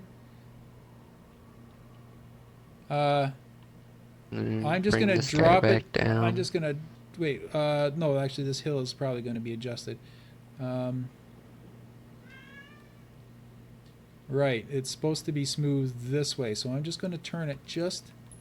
Wait, don't place anything yet, because I'm just fine tuning it because it has to line up with the base of this pole. That's the important part because that's where the ground intersects with it, and so right, and then it loops around here. I don't really care that this little notch is here. And the rock isn't actually notched there. It's visually It's there. just invisible. It's nice and smooth, isn't that? Yeah. Yeah, look at that. So it looks like you're gonna get caught on it, but you slide right around it. So I don't think I want to touch this again. I think I want to lock it into place because that is perfection for what we're trying to do here. So I am actually going to lock that in place. There we go. And what do? I save. Oh. And wait, player joined? Who joined? Do you see that? Yeah. I don't mind people coming in, but I don't see anyone. It usually takes a while, I think. You know what? Because you're now in third place. I'm sure it's a friend, but I just saved the map. I don't mind inviting people in, but I don't like people just jumping in when it's open. So I will end the game and start it up again immediately. That way I'll know who's jumping in. I don't mind if they jump in, just as long as they have a mic. Yep.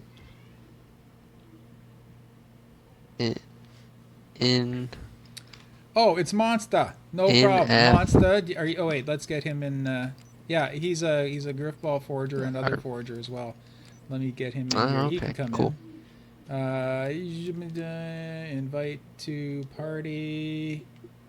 Yeah, he watches the stream as well. He's Cool. Yeah, I don't believe I've had the pleasure. Monster, you want to join the stream? Monster. Monster. Hello. Monster. I saw you join. Hello. Oh, you're here. Would you like to join the hold on one stream? There we go. Did you know I was Sure. streaming, or are you just jumping in? No, I was just jumping in. Oh, cool. Yes, I'm starting to stream on Beam.pro because it has 0 latency. Like when I wave, my what do you call it? My preview window waves right back at me. It's really nice.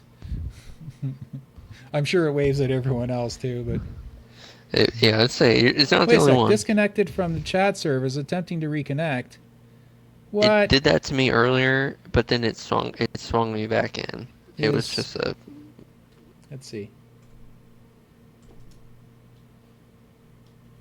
I'm just gonna see if. I had to refresh the page. I'm using the app. Oh no, it's not the app. Oh sure, I use this keyboard, but then I don't have a place to put it. Let me just move my Xbox controller and put the keyboard on my lap. I'm stuck on a black loading screen right now. Oh, I haven't done Uh-oh. anything. I'm in menu. Yeah. Everything is. Yeah, when we saw Even that my you were- keyboard is. You know what? Let me just refresh the chat. I hope I'm actually Yeah, when still we saw you streaming came after in, that. we quit our game. Okay, sorry everybody. My chat died. I thought no one was typing anything, and I'm back with it. And okay, old man not can't find his pen. Oh, his pens. Okay, I misread that for a second. Lost my future pen. Okay. Yeah, His spot is now current. following Occupy Rock Street, down with the top 1%. Person, yeah, polishing, detailing, status to max. My personal favorite thing to do in level design. Yes, me too. I love it, and I've got a few surprises. I've jumped ahead and previewed a few things that I might want to do, and I've got some really cool things. And what I'm liking most is that these things I'm coming up with use like no pieces. Well, not no pieces, but what I can't stand is when you have to use 45 pieces to exactly match the shape of a door. I want to do it in 4 pieces. So that's the Yep. whole idea is I want to make this map performant. I don't want you to get in this map and go, oh, what's this 5 frames per second thing? And when I look through the middle, I don't want that to happen. I want this to be a big, fun map to play with. And I want you to forget that you're playing on a Forge map and just have fun on it. I don't want you to get caught up in the details of it and everything else. But let's see. I want to make sure my chat is working, so I will type in the chat.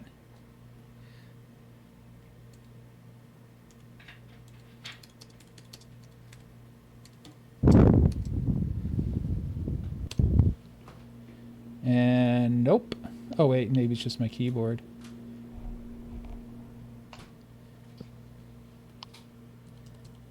No, my chat is not working.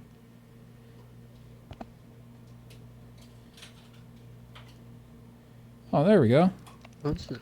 See, I'm using a browser on the iPad to chat, so... Oh, it's working. Very good. Yay, Yep. technology. I'd have to mail you handwritten letters to communicate otherwise. So. Okay, here we are. I don't know. Do you have a copy of Halo 3, Monster? You can jump in our Halo 3 build as well. Not too many people I have do, it, but but I don't. I don't bother use my about it. 360 that much. Yeah, no problem. I had to move my.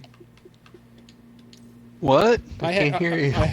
I had to move my. What? I had to move my my 360 because the I got replacement fans and they're just like jet engines, so I had to move it way across the room. Okay, so I'm going to make sure that I grab the 09 version, which was the version we were just on, and 08 is saved. And I should probably go in and kill from 1 to 5 since I'm never going to use those again. They're just too old. You know, let's once we got this piece down, we can actually start placing terrain, which is really cool. So, right when I start, I set it to invite only, which is what I forgot to do. You see, we saw you were trying to join earlier, and we were kind of in a panic mode because if someone comes in and they don't know what they're doing, they could like really mess me up. Like if they accidentally grab my Yeah. measuring stick, or it's not as bad in Halo 5, but if someone came into your Halo 3 build and they could mess it up Ugh. so badly. And I remember even once it happened to a probably friend of should have mine. messaged Is us. is one of his friends came in and was just, oh, mind if I hang out with you? And he put a box. He knew where the emergency spawns were in Forge World, or in Foundry, and he put a box Foundry. on all the emergency spawns, and the guy hadn't placed spawns on his map yet. So when he saved the map and quit and came back in, he couldn't spawn in the map, and his map was toast. So that only Wow. ever happened once, but what's going on here? I can't move. I can't move either. What did we do to our map? I can pause. Oh.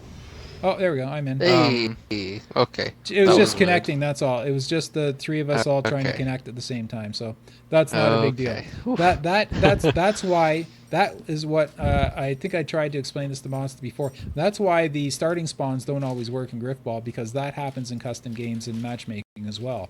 And what happens is the scripts to close the doors fire, and then the players come in.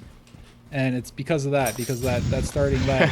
So in game, in a custom game, that would just be your thing spinning at the beginning or taking longer to get in. But so all right, generate lighting, of course, and we are going to continue with that piece. And once that piece is up, I'm going to start taking measurements, and we're going to start placing. Putting some ground. I'm thinking we should do the ground first and then the walls. Yep. Ground will be a good. Mostly because I'm lazy and I don't feel like measuring right now. But we don't have to. I'm going to measure the walls anyhow, but we're going to do most of this visually, and we're going to start with the. We're going to start from the easy part, from the man cannons to the. Actually, that's not. I'm lying about that. We're gonna start in this area that we're working on right now, because this is where we are right now. We might as well finish here, since this is the area of the map we're working on, and everyone's already familiar with what we're doing. Now, I'm kind of liking that the map we're working on in the original map, the angle of the sun it's not coming from the same direction, but as far as the shadows go, the shadows will be very similar, or we can make them to be similar. Sweet. Now, here's the thing. I don't want this to look like two rocks. I want this to look like one rock, and that's going to be hard to do. But I find all you have to do that is find a plane, like this plane right here, and exactly match it on the piece above it, and then kind of have them blend into each other, and then everything else kind of falls into place from there. But as I said, the original one is two pieces anyway. But I want to try to make it look better than the original. Well, you know what I mean by that. It'll never look as good as the original. But I don't want people to walk by. Yeah, I don't want people to walk by here and go, "There's a rock, there's a rock." I want it to look like one structure. That's So I'm actually going to fly around and audition other pieces for that. But where did you copy that from? Which piece is it? That's like the L right here. one. I see Where it. did I get Right that? Here. Yeah. The one that looks like it's giving you the finger. Index finger up. Yeah. Yep, that's it. See, because there's the first finger, there's the index finger, there's the other two fingers, and there's the wrapped around thumb. So that's I see. I just put that for reference so I know what size the arch is. So if I'm looking at the other ones, yeah, nothing else even comes close to that. How about the big one over here? No, too stumpy. And that one's... This one would be way too tall for the position. This one...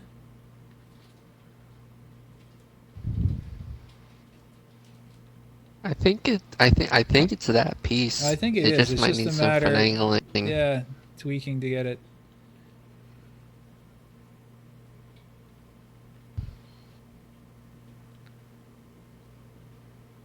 Oh, and the top of it is supposed to go right up into the middle of the structure here. It doesn't actually go to the face. Like if you come into the Halo 3 and you know what, the best thing to do is go up to the bridge, I think. The bridge? Yeah, if you go up, stand on the bridge to get a point of view, then you can come to the bridge on this map and get a look at it there. Yeah. See, it really doesn't. Yeah, I think that was. It almost all of it tucks just in a behind the structure, and actually it Okay. can stick out because this is the mid structure here, and there's another wall that's just slightly wider. So if you put it there, it is actually going to be hidden the way I want it to be. So you don't really have to worry about it blending with this piece out here because this is going to be hidden right here. There's going to be a Okay. wall that goes. Let me just duplicate that, and it's higher and in and further back, and it will have to blend in with this piece. Oh, Persian's here too. Nice. The bottom corner of this will have to be covered, but you see Okay. this is where it's going to blend in. So if I'm going to move this top piece out a bit. Yeah. That's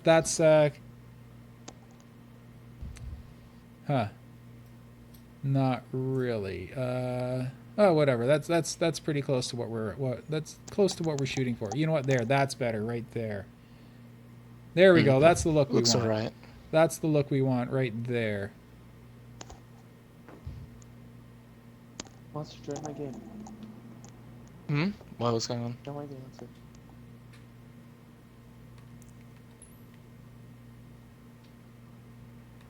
Are you still working on Abandon? Yes. Actually, it's called Abandon now. With an ED at the end. Or how about Stranded? Which one sounds better? Don't know, man.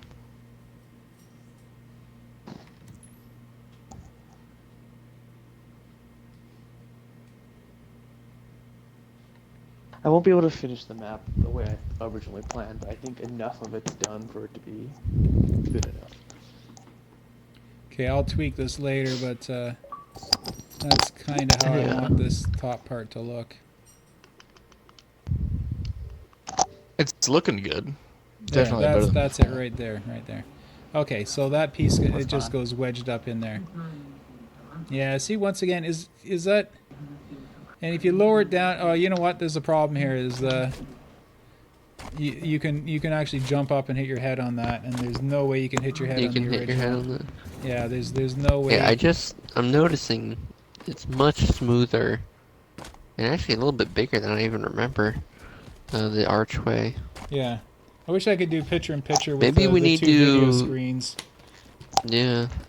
Maybe we need to You should complete maybe. the arch so we can get the best way to, like get the other side of that wall. Yeah, I think that might help. We can go up some. I don't. Oh, you know what? I haven't done the. Oh wait, I did measure it. I do. There's a measuring stick that this. Yeah, this one right here. This is the corner that the arch drops down into. This one here is just measuring what the height of the path and the front of this ledge here. Actually, no, this is the corner of this ledge right here. So.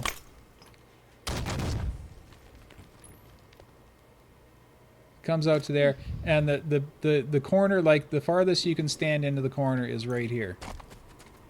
So if I walk, you can't walk past this pole. So my just picture my face Oh, past touching, this pole. yeah, into a Okay. 45-degree angle in the corner. That's what this pole is. That indicates the wall, and I'm looking at it right now with the wrong controller.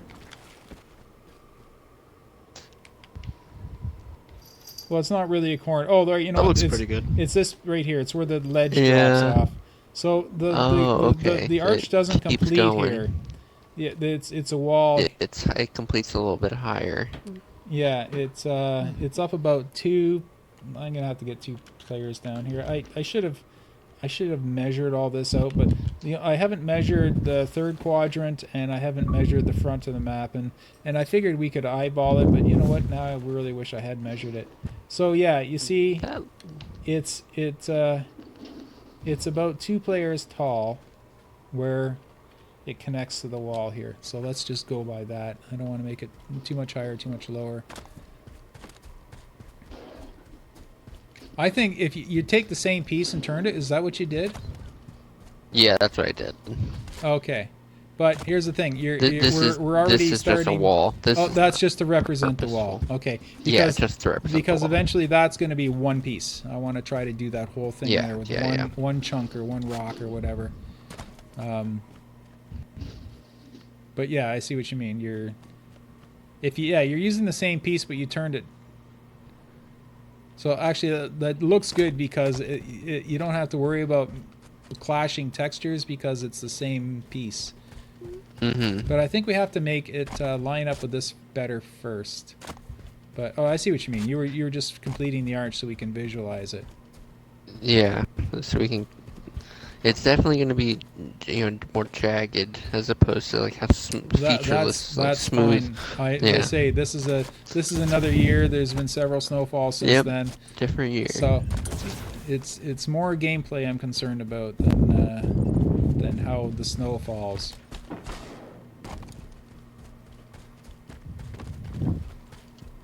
Okay, so that looks good. Let's you know what? I'm going to try to this piece here that's between them. I want to figure out which side is more important for blending. The outside, it's obviously 2 pieces. It's really odd. I think the important piece is the inside, right above the spawn here. Is that should be smooth. When you come out of the cave, it should look like one smooth piece. So I'm gonna go for that as the. Well, it also has to look good from the outside, but anyhow, well, that's what I'll do. Is I will use that and try to find an angle.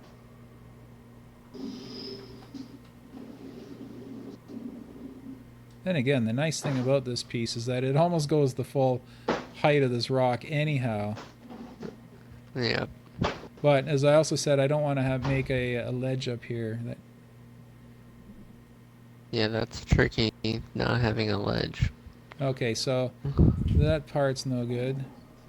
So this part, I would have to completely hide that inside so it's like this. And then that really obviously sticks out over here. So maybe bring it in. Okay, I know what to do.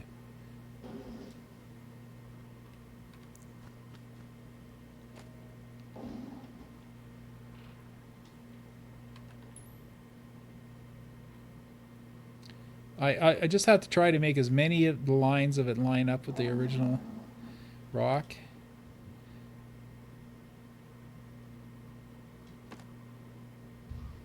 Yeah, it's kind of hard to do because, or what you do is you make one plane that's exactly the same, and maybe that's what I need to do. Here's what I'm going to do. I'm going to bring this piece out here, and I'm going to slowly.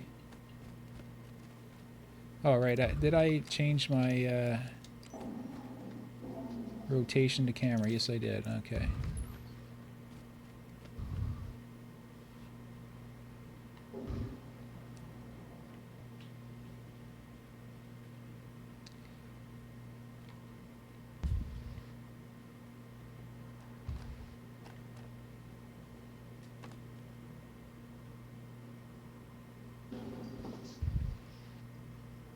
Wow, Nog, I hate to do this, Right. but I gotta say, this piece has similar characteristics, but it's much bigger. It might be too big, but look at this one. Okay, cool. You know what see I'll do? how it could also. I'm gonna take this one and I'm going to. I think this one might be too big. I'm just going to take this piece and slide it straight up, so we can drop it back. I didn't have it positioned properly anyway, so let's.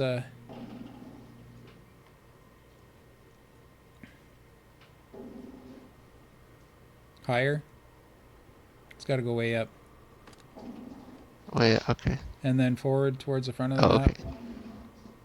And turn it 475 degrees. Oh, okay. 470 commence. Yeah, you know what? Yeah, I'm see, gonna my only take. fear Let's. is it's quite a bit fatter. Well, no, but- actually, it's. It has some of the characteristics we're looking for, though. Yeah.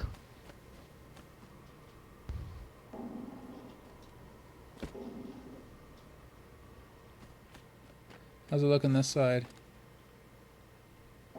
Oh, it's It nice looks smooth pretty good texture from on the this side. outside. You know what? I'd like Yeah, to that's see what- it. I'd that's like what I to was see it with the thinking. other pieces all out of the way, though. Let's move all these other pieces out of the Okay. way. 'Cause I'm starting to lose sight of what's what. Yeah, this cliff piece. I can't select it. 20. It's at 20. It's at 22. Sorry. Oh, I had someone's it. moving it. Oh, it's It's not at showing. 22. I put it at It's- 122. Oh, okay. It didn't turn purple when you moved it. What happened? The Xbox 360 game it quit. 84. Yeah, we're getting. Oh, okay. Never mind. It didn't quit. It just. It restarted its dedicated spinny server. thing. Oh yeah, of course. Yeah, that was weird. You moved that block and it didn't turn purple while you're moving it. I was wondering why I couldn't grab it. Right, and this one's just a visual reference. This one is the... Yeah. Yeah, you know what? I'm going to lock this one too. Just so we don't mess with it. Because it took me a long time to blaze this one. Yeah, I think it's just a matter of tweaking the position on that one and making it... Oh, you know what? All I have to do is make this corner line up with this corner. And...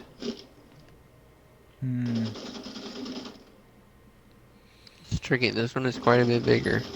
Yeah, it might work. Here, let me just see what it looks like right out of the way. Yeah, that was actually one of the first ones I was looking at. And what I'm going to do is I'm going to turn it dramatically.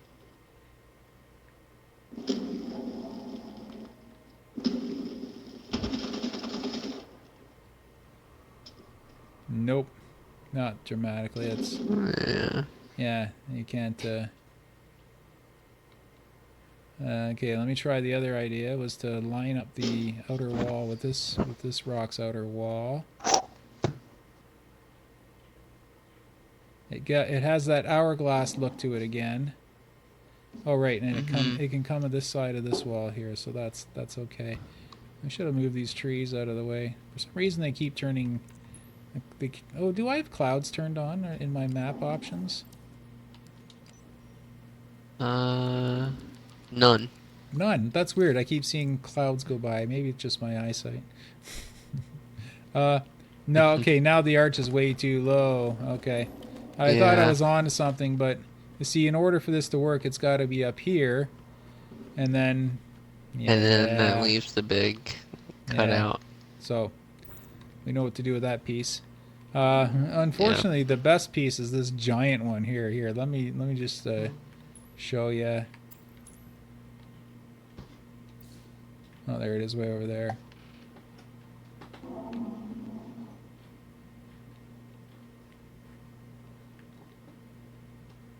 Stab.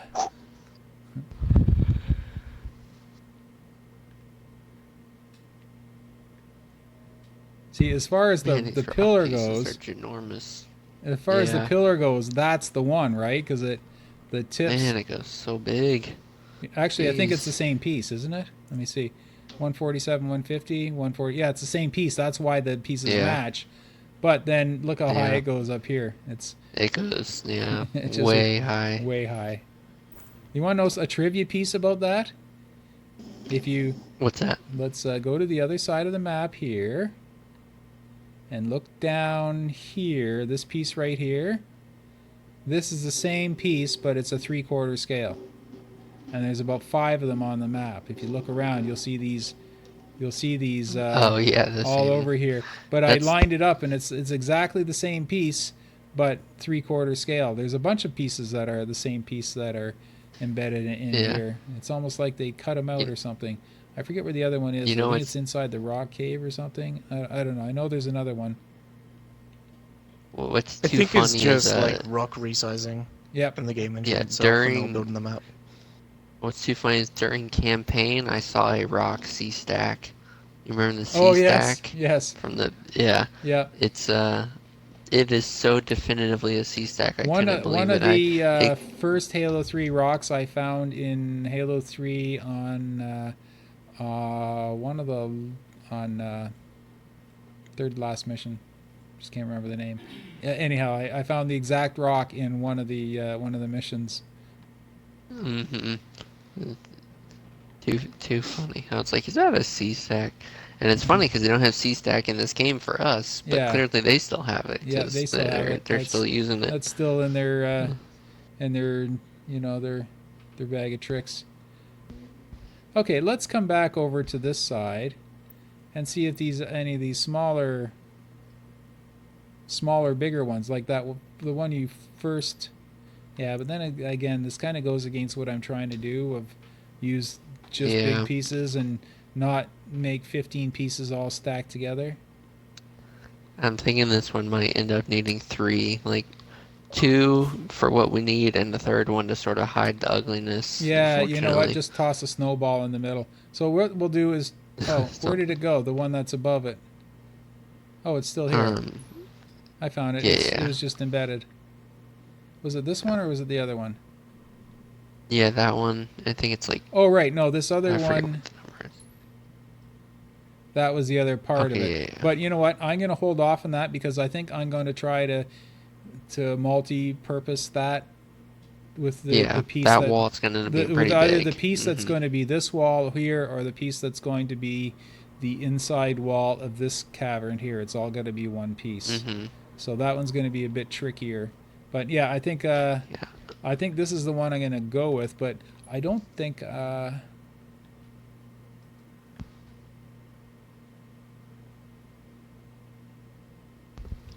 I think all I have to do is match one of the faces, so that it shows that they're related. And let's try it with. Oh right, I wasn't supposed to rotate it because that made our cavern too high. Oh, my bad.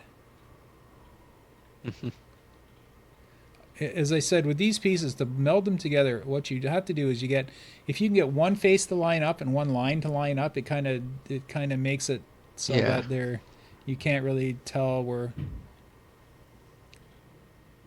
one starts. I think I have an example of that over. Oh right, the piece of the steam stacks. It looks like they're about 6 different pieces, and they aren't. They are actually the big ones are 3 and the small ones are 2. But I just found similar lines and lined them up with each other, so it looks like you really can't tell where one starts and the other one ends, except for the very slight color difference. Anyhow, where were we with this? Right, I wanted it to kind of be on this side as well. Is that good for height there? Let me see. Let me get a person. I mean, you could hit your head if you really wanted to. So what you're saying is I can move it up if I need. Yep.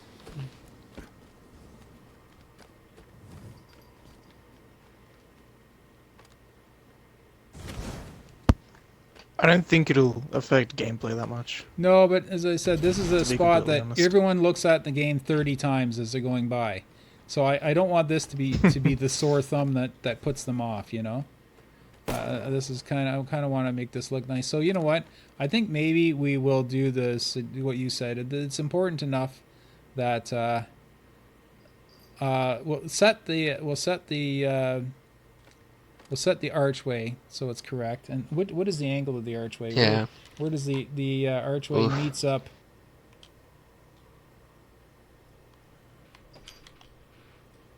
I just want to have a look at it from the outside here. The archway is the same general shape as the structure above it. Same general direction. It goes on a slight outward angle. Okay, so that's the same. So we'll do that first. We'll line up the archway, with the structure, and it already is. I want to move it up just, oh wait, right, from the floor here at the door you should be able to see half of the man cannon, and you can. So the actual thing, it's the right height now, so that's good. So what we'll do is we'll take your idea is we'll stick a snowball or something in the middle that blends them together. Mm-hmm. So let's just let's go shopping over here to find a nice chunk to stick in between them. Let's I don't recall what size we would need, so let me just try this one.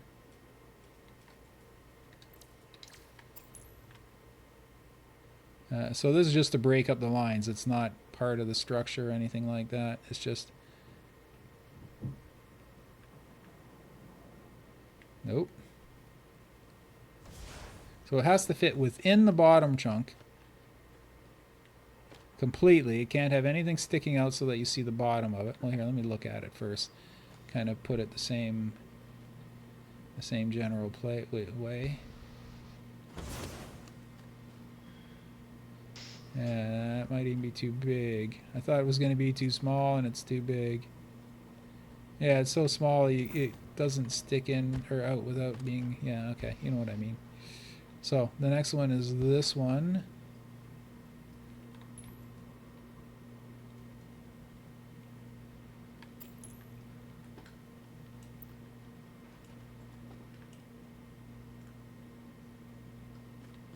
And kind of, I'll make it...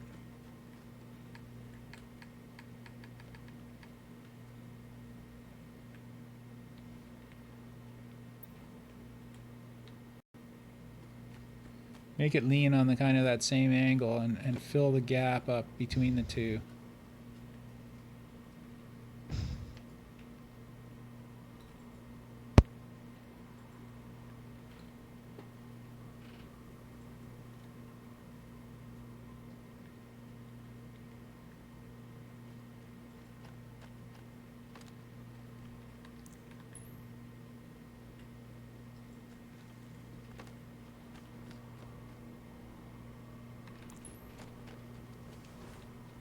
Now I have this uneven line here.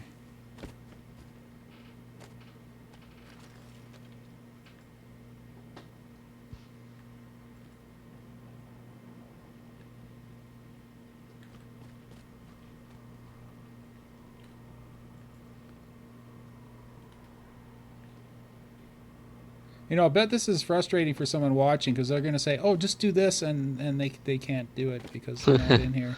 Yep.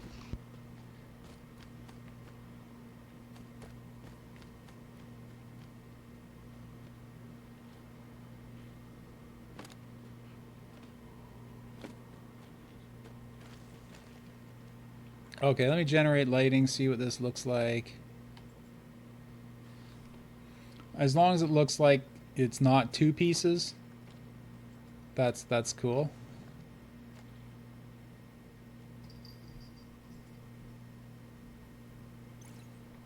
I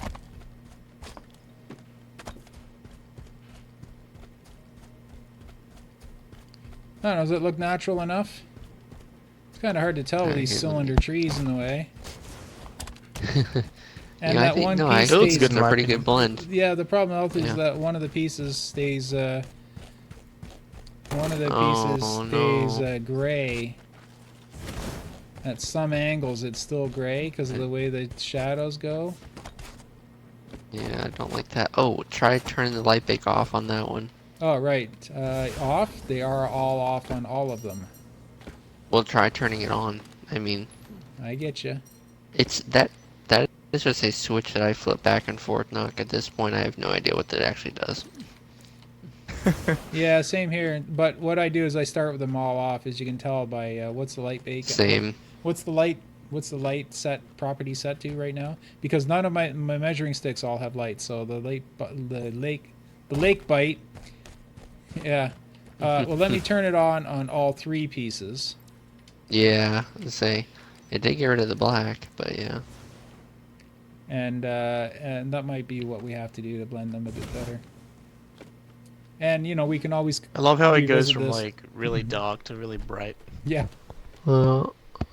Yeah, we're going to be doing a lot of this. So that's better.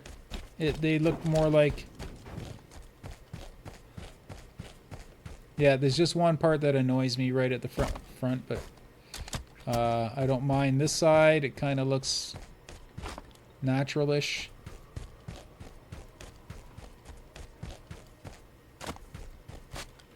Yes, it looks like snow that fell. So that's good for me.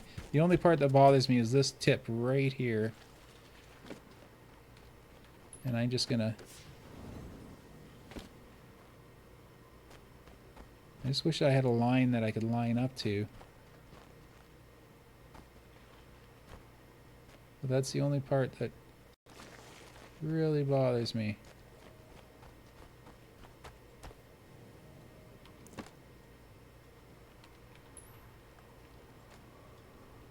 I wonder if I can just bring this out a bit to break up that line. There we go. That's what I needed to do. Oh, a bit more.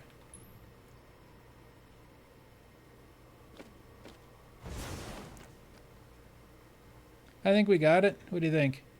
Honest opinion. Don't just say that to move on, because I kind of want to lock it down and never touch it again at this point. No, I think that is the best iteration that I can... Well, wait, hold on. Oh, I gotta do lighting again. Yeah, generate lighting again. The blend between the pieces is the best. Yeah, it does look a little more natural. It doesn't... You can't really tell that it's... Yeah, you know what? That is good, because the... Yeah. I can't put it into words, but it doesn't look like 3 pieces of snow. It does kind of look like one now. Mm-hmm. Yeah, that's our piece, and they do blend together nicely. I might add kudos to the Forge team on that. Yep. Yeah, that's good. That's our pieces. So let's Rock team is best team, man. I'm telling you. So that's 3 placed pieces, and I'm going to lock those, and I'm going to save. Okay, guess what's next? Terrain. So this is where I should be ending the video and starting it up again, because this is what we all came to see today. 2 hours later, we finally get going on it. But yeah, terrain. And I think what I'm going to do with terrain is I'm going to make the ice rinks first. Actually, no, because the ground level is not going to be the same. What I'm going to do is I'm going to plunk down 1 piece where each ice rink is. Okay, and yeah. And I'm just going to stick it with magnets. And oh, did I push you under the map? No. Yes. Okay, I'm just going to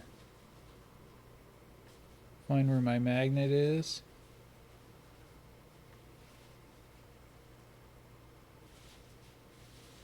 Where's my magnet? Oh, right there. Oh, I forget what the height was. Oh, never mind. I still have it set on my measuring stick here. All right, just turn them on. I should have just said what the position is, but instead I went and moved it. There, it's to the bottom of this. So the ice, the height of the ice is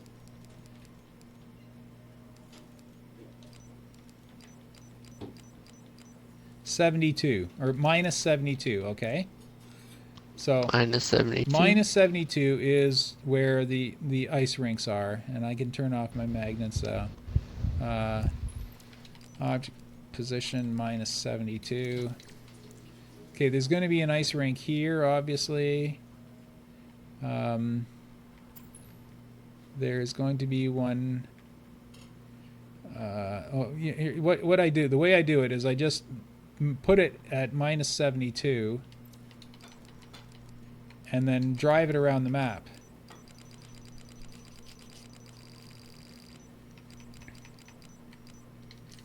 See, I put it at minus 72, and then I just drive it around the map to see where else it might fit. See, there's another one there, except the ground is going to be built up here, so you'll never see this one. But there's going to be one. There's going to be one in front of the base. Or is there? No, that's too low. Everything in front of the bases, as you can tell by these measuring sticks, are all higher. How about by the edge of the base? Yeah, there's not going to be one on this side, which is fine. There's going to be 3 on the other side, so that's cool. That one won't be there. Right, there's going to be one. You see this nice path that goes under the bridge? There's going to be a nice ice path under here.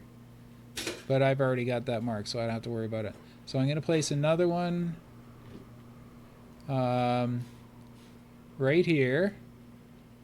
And we're going to visually plunk these down. There is... Right, that's a hill, that's a hill, that's a hill. So that's basically where this rink is going to be here. This is going to be the low part here. There is another one here. Let me just go into forge mode in Halo 3, and I'm gonna fly around. Yes, the one is right here. Right, it's right by the rock and the tree. It's actually closer than what I was describing. It is.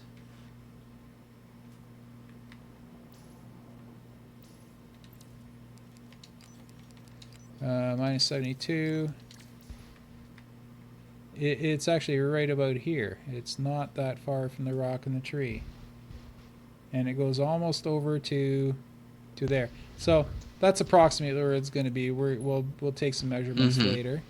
The next ice rink is...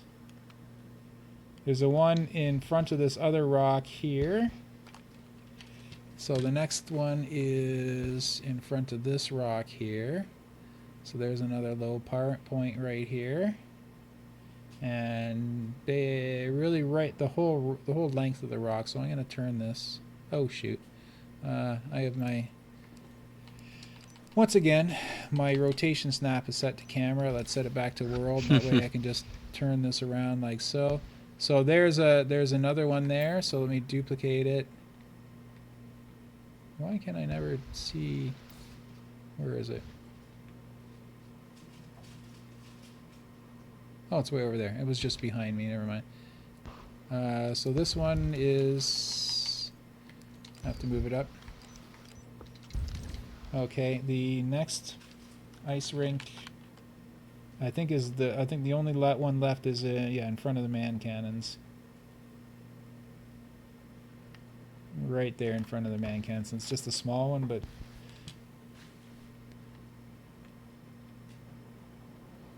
And there's the man cannons. So the ice is done. It's not perfectly positioned yet, but it's it's representative of its final spot.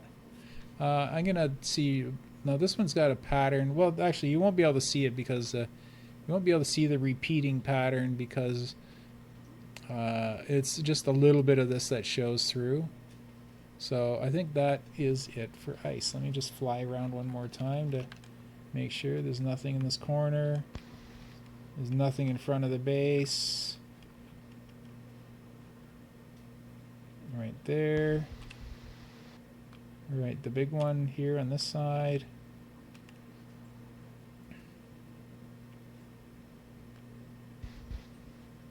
There's another bigger one on this side, but the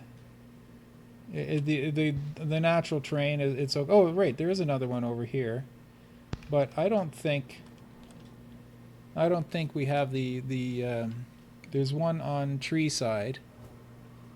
But I was floating these around. I don't think we have a place where we can put it because the terrain, the natural terrain is a bit high here. Yeah, it's gonna be high. Yeah, so that's it for ice then. So we're done with ice, except for the the tweaking and making it look right later. They're in position anyhow. So that's ice. So what do you want to work on next? If you want to make it look shiny, you can always put like a gloss paint on top of it, like I did over here. Yeah, Sorry, my what I throat's did a is bit, I turned the metallic up to 80 or up to 8, and put the frost and marble on it. So it's got frost and marble. No, but I mean, I put a piece of gloss on top of this one here. Well, the only problem with glass is aren't pieces big enough where you can't see the lines between them. You can't see the joints between them, and I definitely do not want to have that. Well, you know what? let's have a look. Let's have a look. You could be onto something. I just wish there was a piece of glass the size of the 128 by 2. That would be really nice, wouldn't it? But you know, there's a lot of things that would be nice, but then there'd be 4 billion pieces in Forge. Okay, so what's it under? Structures, glass, and the largest piece. Maybe wait a sec. The largest piece is 256. Oh, wait, but it's like sideways. Oh, that's okay. 256, 256 by 64. Where is it? There it is. No, all I'm saying is that we might be able to use this. Wait, did you place that? Because I just placed the one, and I can't see it now. Is that the biggest one? Can you do a select all on it to see where mine is? Yeah, that's the one I placed. Can you do a select all on it Okay. to see where mine is? It's down here now. Oh, there it is. Okay, thank you. Oh. Okay, you let go of the select all. Okay, that's cool. Okay, you know what? It might be. Well, I don't quite.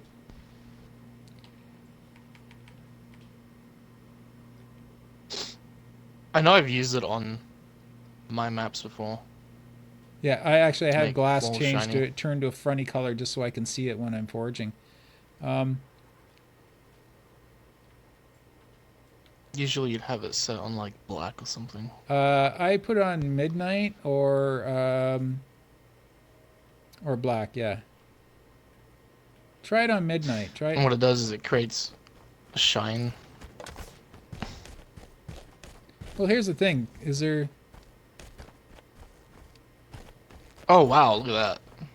No, you can't actually have that. Look at that. Look at the reflection.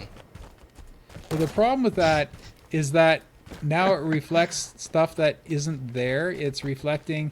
What it's doing is it's reflecting the actual map upside down. It will only reflect things the light bake is turned on of. Oh, really? Really? So it Yes. will actually reflect. If the light bake items? is turned off, it won't show the object. So like Here, let's try it when on I was this one helping here. JD with Condemned, we had that problem. So we had to turn the light bake off on like every object, so that way they didn't show up in the reflection of all the windows. I just want to see if these pieces that we just turned the light bake on show up.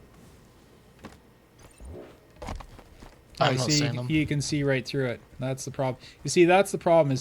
Is I know they have a nice look to them, but I think the fact that they have a reflection takes away from it because it doesn't the reflection isn't true. Where if you look at the reflection of these, and if you go, well, right, you're not in Halo 3. If you go into Halo 3, the reflections kind of look the same as what you see So here. it's just- You just see you just see dark and light lines.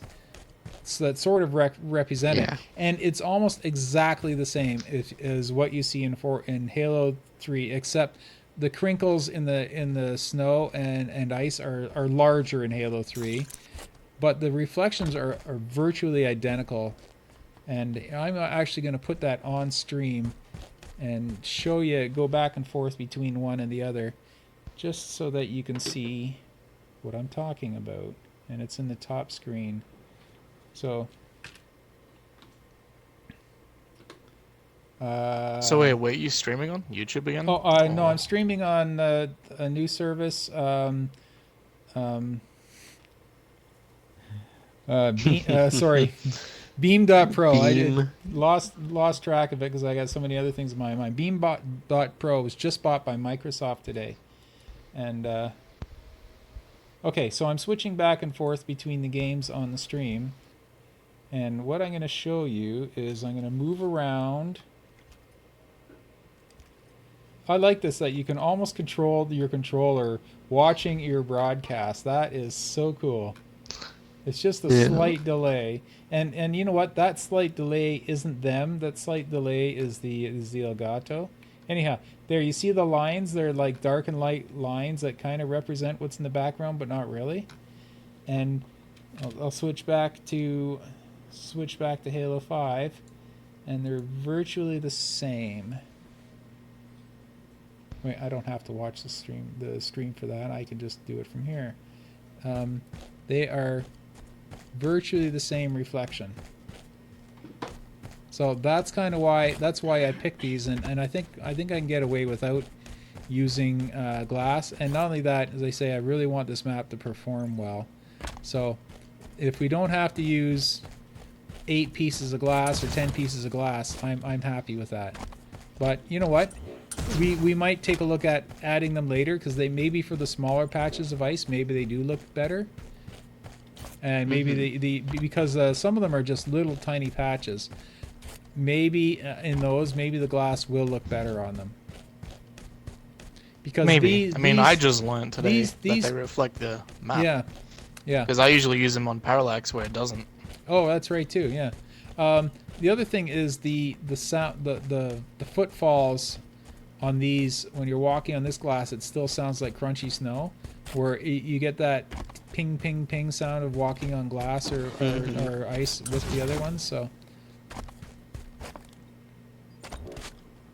So where were we? We did ice. Let me turn off my boundaries. There we go.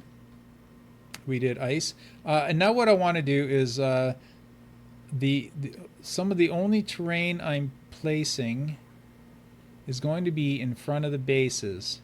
And the reason for that is just the first 20 or 30 feet in front of the base, I want to use terrain, because these other bits, your vehicle can get caught and bump around on it, and I don't want my terrain to be messing up someone's flag run. They go pull into the base and then all of a sudden their vehicle flips because they catch a rock. So just the front where the vehicles park on both bases are going to be exactly the same, using the exact same piece and measured very precisely, so that there's no benefit. Like, it's not harder to score on one base than it is in the other. So that's the next piece I'm going to place. And I've already got the doors measured by this red platform out here. You know what? I didn't measure how far back the snow goes, but I can just use one of my other points of reference. So I'm just going to have a quick peek at Halo 3, because I know I've measured it, but the measurement was for something else. So the snow, the very front of the snow starts exactly where... Oh, I'm on the wrong side of the map. Never mind, my measurement's on the other side.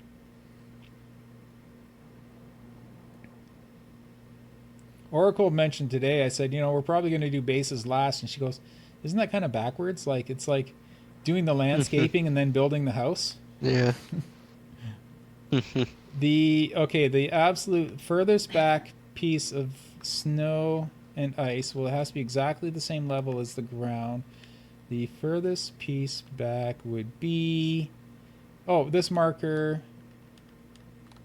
Okay, I do have a marker. If you come to ice side... Okay. And this one right here. Okay, this indicates where the base intersects with the rock wall, and it's also the furthest back piece of snow. So what I'm going to do is I'm going to set my my main marker here. No, that's kind of small. I'll just well, let me turn on my boundaries first so I can see it. I'll see which one's closest. Okay, I'll use this one, and what I'll do is I'll extend it to the other side, so we can see where the ground is. So the ground, I'll set this for the bottom.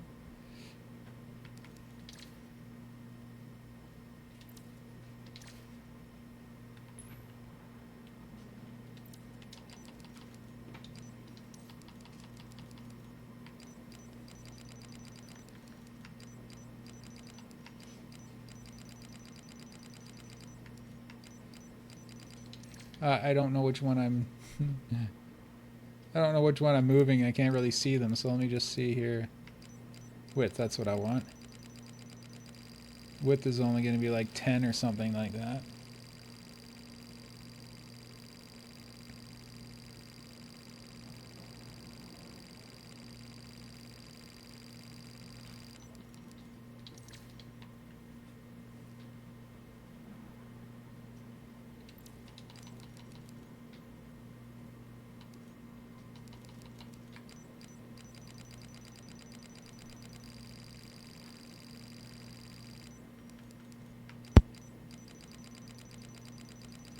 Oh, you know what?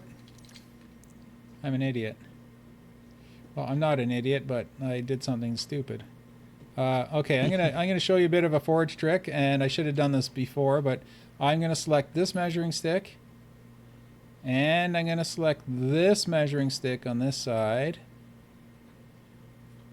See, I've got both of them selected. See, I was just going to use one measuring stick to measure both sides of the map. Then I thought, you know what? I don't have to because I'm thinking in Halo 3 mode, but I should be thinking in Halo 5 mode. Now I go down to Object Properties, and you see my boundary says mixed, mixed, zero, mixed. Well, all I have to do is go bleep, bleep, bleep, bleep, bleep, bleep, and now they're all exactly the same. You see this one is exactly the same as that. So now when I adjust this one, to measure this piece here, the other one, and you can see it way off in the distance there, the other one also gives me the same measurement. So I don't have to be redundantable. Redundantable. What I'm going to do is I'm going to bring it back just a bit for safety, and I'm going to bring the length in a bit. And then I'm going to visualize it in Halo 3 just to make sure that's the same on the left and right. So I'm going to back out in Halo 3 and I'm going to look down from above the man cannons.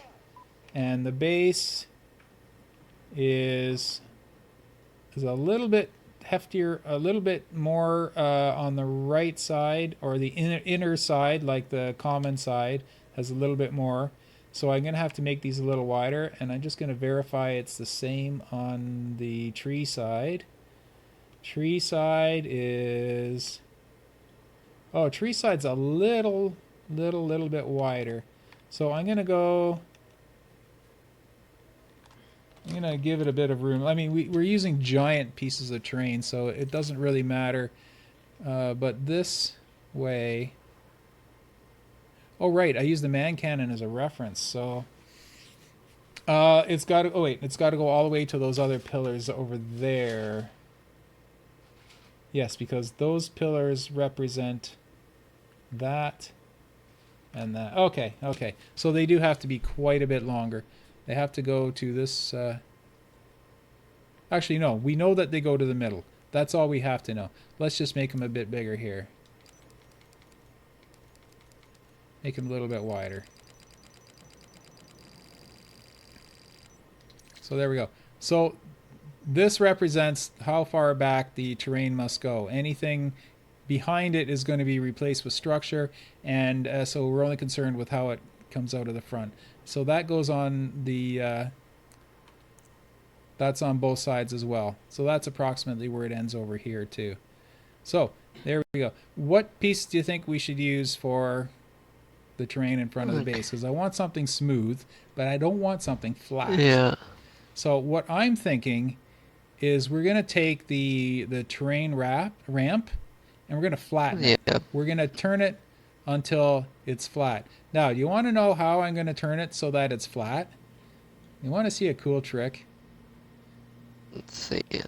I'm going to take the terrain ramp and I'm going to go way up in the sky, up here, and I'm going to make one. Okay. Now, the thing about the terrain ramp is the bottoms are actually the flattest piece. Okay. So, I'm going to make another terrain ramp. Now, this is the part where you got to pay attention. This is where you're going to learn something. There's the other terrain ramp. I'm going to turn my snap on 45 degrees. And now this is a really nice flat surface. Okay. This is one of the flattest surfaces you can forge right here. And I didn't use this for the Griffball Court because it's too flat. I wanted a little texture and to be able to meld pieces together. So I actually used I used 6 or 8 of the middle-sized terrain bank for the Griffball floor because it was just too big and too flat, and I wanted to be able to kind of blend textures or blend, I don't know, it's hard to describe it. In that piece, those pieces look better. Oh, right, because I also wanted to make sure that because I was putting lines on the floor that slightly stick out, I didn't want, if this thing shifted, it would just mess up the whole entire map. So I wanted to be able to localize the shifting. So anyhow, You're standing in a very, very bad place. I'll show you why. We're going to take this first piece, and we're going to flip it over. Okay, and let me make sure. I'm going to look at it from the side, make sure what we're doing is correct. We're going to flip it over. Okay, you see what we've got right now? Now watch this. This is the best part. This part you're going to love. Okay, object properties, normal.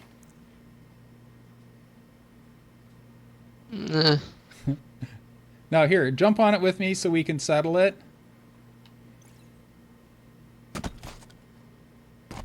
I don't know if this does anything, but I want this to be totally settled. Does it look settled? Come under here. It's went to that corner first. Oh, you're right. You're right. So I can eyeball it from here. Here's another thing I can do. I can take a another thing and set it to fixed. Wait, I'll just. Sorry. I will set this to fixed, and I'll use this to pat it down. See? Didn't know you could do this, do you? Did you? So what? Oh wait, sorry. I don't mean pat it down. This is what I mean. I'll lock it down. So I'm gonna put one in the corner, and I'm gonna duplicate duplicate it, and put another one down here, and then I'm gonna put this one down, and I'm just gonna keep doing this. Okay. Now I'm gonna change it to fixed. Sorry, fixed. So now it's not going to shift around on me, right? Now what I'm going to do is I'm going to pull it towards me and tap it as I go. This is an old Halo 3 Forge trick. You lock it and you set it down and you tap it between two other pieces, and that's going to really push down on it. Now you see, if you look under here, that's going to be as flat as this piece gets, isn't it? You see what I've done? Okay, now what's the use of that? Well, here's what the use of that is now you change this to phased. You turn your rotation lock, make sure it's on, your object movement type should be on world, and go into your tool settings, and your rotation should be origin, root, and world, and my snap is 45 degrees. So I'm going to grab this piece now. Grab it, turn it 45 degrees, and now come up and look at the top.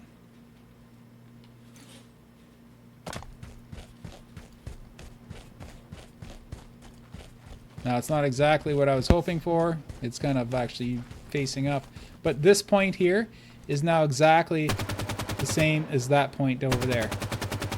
I'm with you. You got it? So you see that trick I just did? Yeah. So that's one of the cool things that you can do with your physics and all that. Now I'm saying that, but I'm not actually going to be doing that. I'm just showing you how you can do it.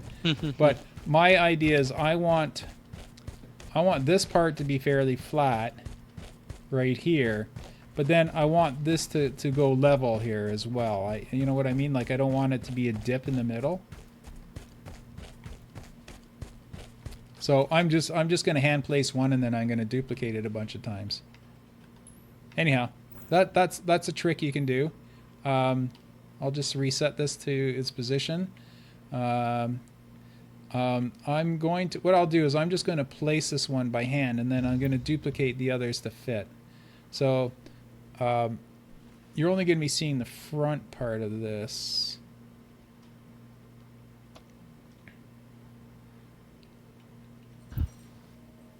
So this is going to go in front of the base, and I'm going to turn my snap down to 1 degree.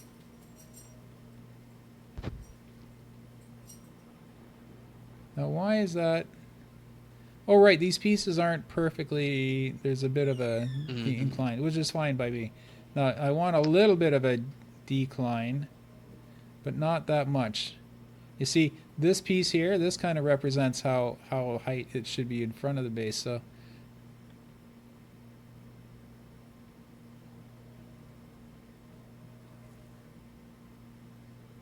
Oh, right. No, this piece in front is an actual ledge. Like there's this snow ledge in front of the map. Yeah, Yeah, you know it's what? like ice. I'm gonna have to go into player mode and just kind of look at what it looks like. Right, I'm on tree side. It's actually very flat.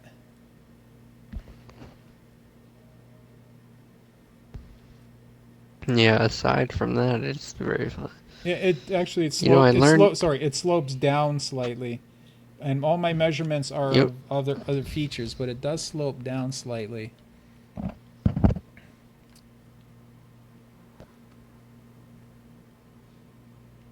So I think I might be using You know, the and wrong then piece. the unfortunate thing I learned about the terrain ramp is that it's not perfectly symmetrical No, it's not. It's got from a high side to side and a side. low side, but that's not too bad because then Yeah. it doesn't look fake. But I'm just concerned that uh, It is bad for. I was trying to use it on my map. yeah. But Oh, yeah. wait a sec. Sorry. This is the other part it's supposed to line up to. This is the lowest part over on this side. So I should have had it over here.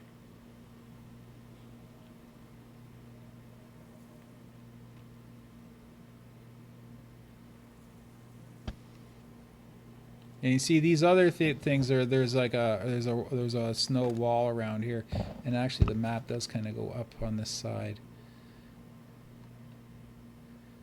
Yeah. Yeah, I think I'm going to stick with my original plan and just make the fronts perfectly flat. So let me just Yeah. reset this piece here.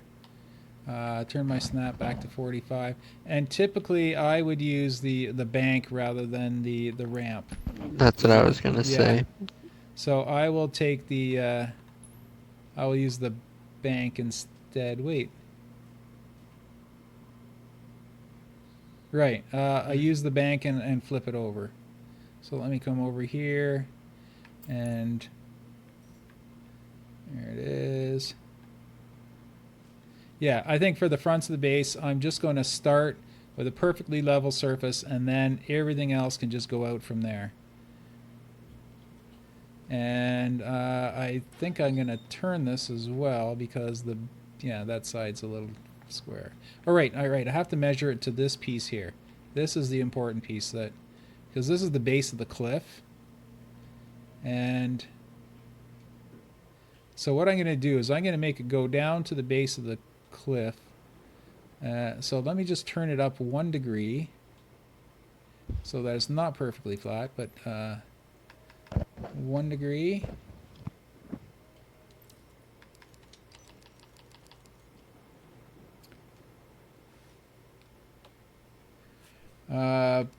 Rotation should be 179.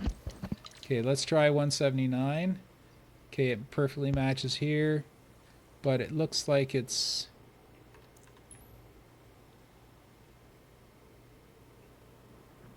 too low there. So let's go 1/2 degree.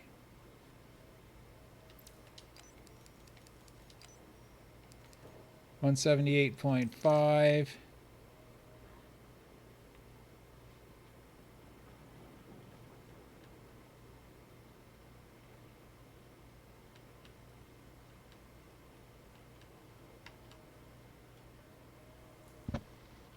And let's eyeball it to the base.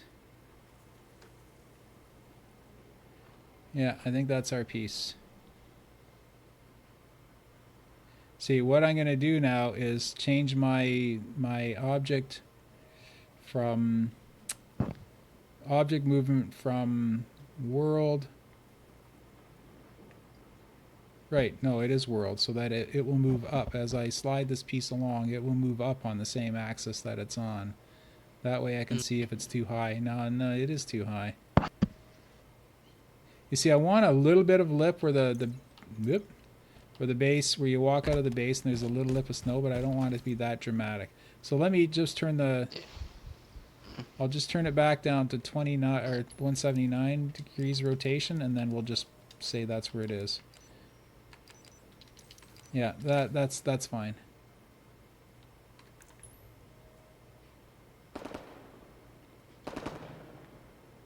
Yeah, that's it. That's perfect. Okay.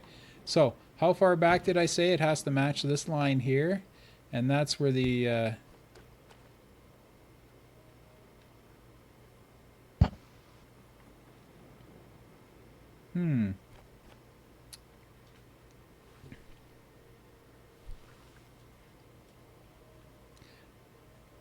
I almost want to remeasure this. No, that's fine. I'll just go by what this says, or what the base is.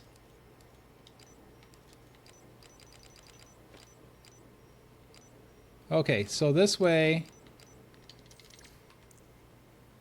it's perfectly lined with the base here, and if I want snow, I will just set the other piece down a little bit lower, or raise this up a little bit. But as it is right now, it's fine. If like later on, I'm going to either move it up or move it down. But for now, it's perfect because the wall is going to be right on this yellow line, so you won't see anything that's in behind it. And we'll move it up or down to make it look like there's snow creeping into the base. And the way you do that is you would just take this piece here and rotate it just a slight bit so that you see there's snow coming in like that. Or you would just take a small piece of terrain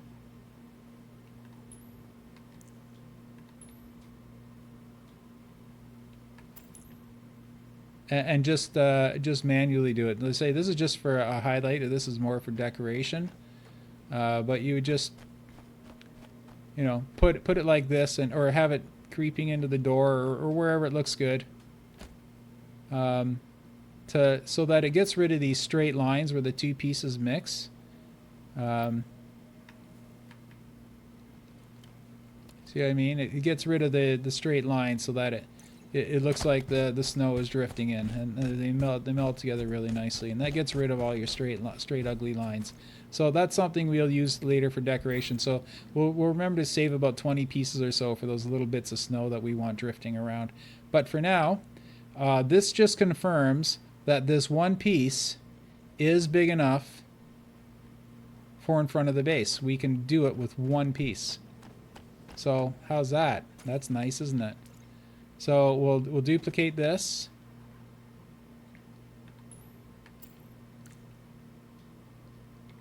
Where is it? Oh, it's already at the other base. I, for some reason, let it go.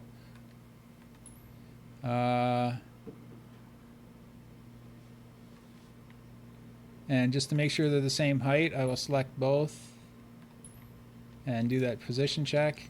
And it should be here's the other trick I was going to show. If you place something like this and you're trying to match something on one side of the base, one side and the other, you see they're in different positions. Here, I'll even make them different heights.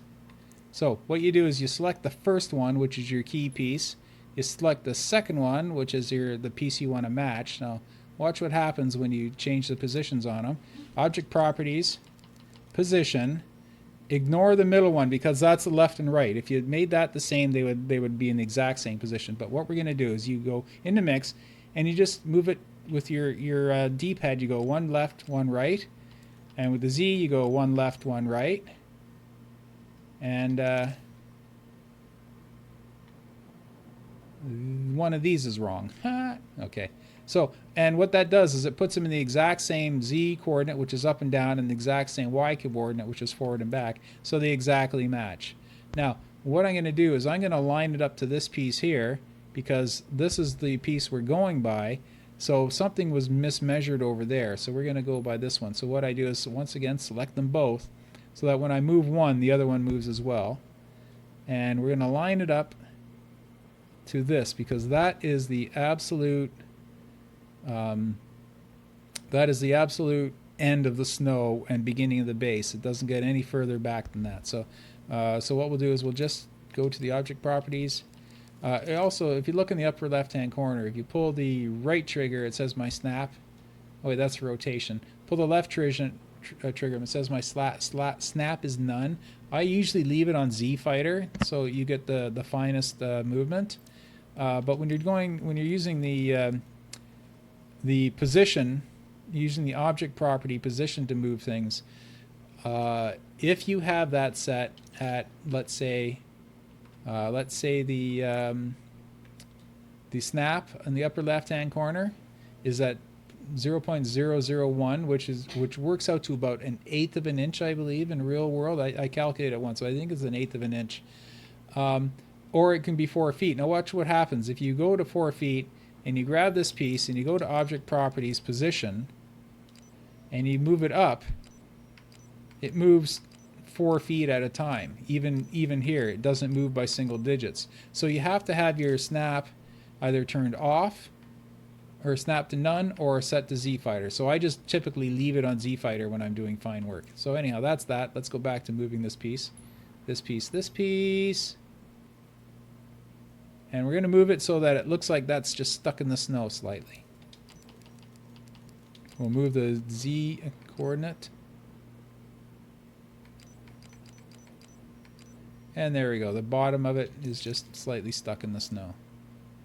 And that is going to be, that works out well for this corner as well. And as I said, I just wanted the fronts of the base to be a nice, this block's going away, a nice smooth texture, so when you come whipping in with your Warthog for your flag run, you're not going to catch a rock and go flipping. Or you're not going to do it at the base. You know, you're going to have an adventure on the way there, but I don't want you getting to the base and flipping over and tumbling and upsetting your flag run right at the very last second. So I like having where the vehicle park, all the vehicles are going to be parked out here. I want this to be nice and smooth. So you know what we can do? Since the this Earth is here, why don't we place our vehicles? Are you there? Hello? Your elite died. I don't have backup battery control. I'm gonna throw it and then charge to get my stuff prepped for work. Okay, Nala Puddin's sorry, I didn't see him leave there. I got too involved that last little bit of tutorial. So what I'm gonna do is, and the reason I'm doing this is it helps when we place terrain. We're going to be doing a lot of it visually. So I'm going to plunk down some vehicles where they're supposed to be, and because that's actually going to help us set the terrain by having our vehicles where they supposed to be. So we're going to plop down. Oh, it just happened 2 minutes ago. Okay, cool.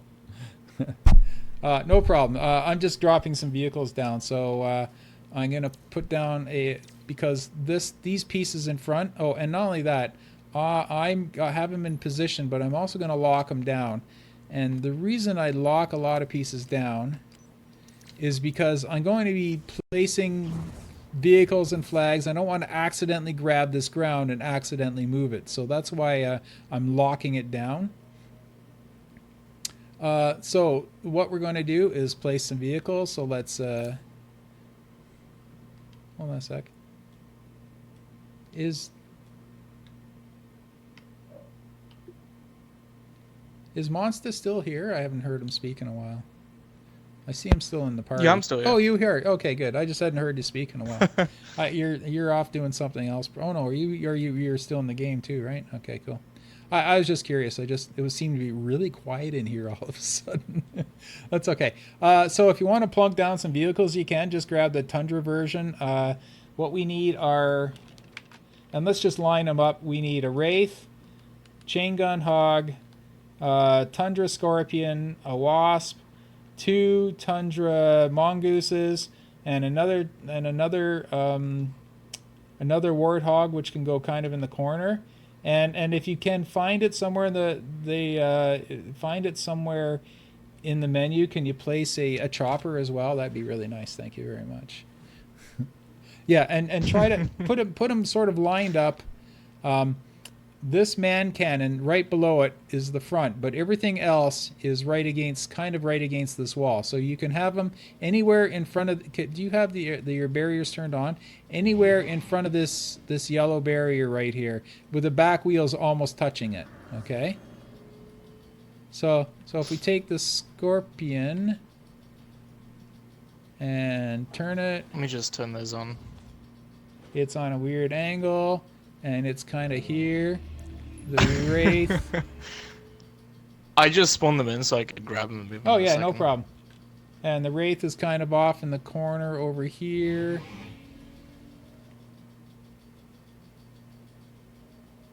It's actually between the two trees. The this is right about here, and it's right up against the wall, or just wide enough that you can run around behind it. Do you think having a Tundra Scorpion will be a bit of an issue? Actually, I kind of Because like you the only idea. have the regular Wraith. Well, I think the Wraith, I'm not 100% sure, but I don't think it shows up in all game types. It only shows up in symmetrical game types, so it doesn't show up in Slayer. All right. Yeah. So I don't think that's going to be a problem. But, you know, right now we're just placing vehicles for a visual reference. We aren't doing any gameplay designs or anything like that. We're just doing this so that when we place our terrain, we can kind of get a better size of scale. Like, you see the warthogs that I have up in the sky in those pieces? You see? Yeah, I realize. Those are just so that when I eyeball them, I can see, oh, that's a really big piece, you know. And it's just because when you're in Forge mode, you really, really lose your sense of scale, and you think that this bridge is 4 feet by 8 feet, and it's really, you know, the size of a house, you know. So, yeah. So that happened to me when I was yeah. building a map just recently. Yeah. It's kind of terrible. I have to go back and resize everything. It was like, ah, shit. Yeah, exactly. So directly under the man cannon, let's throw a Wasp, and we'll put a Phaeton on the other side or whatever. I don't just whatever. Vehicles, air, Banshee, no, Phaeton. No, let's put a Wasp. I don't know if this map's gonna have one, but it'd be cool if it did. And I'm making containment for a Wasp.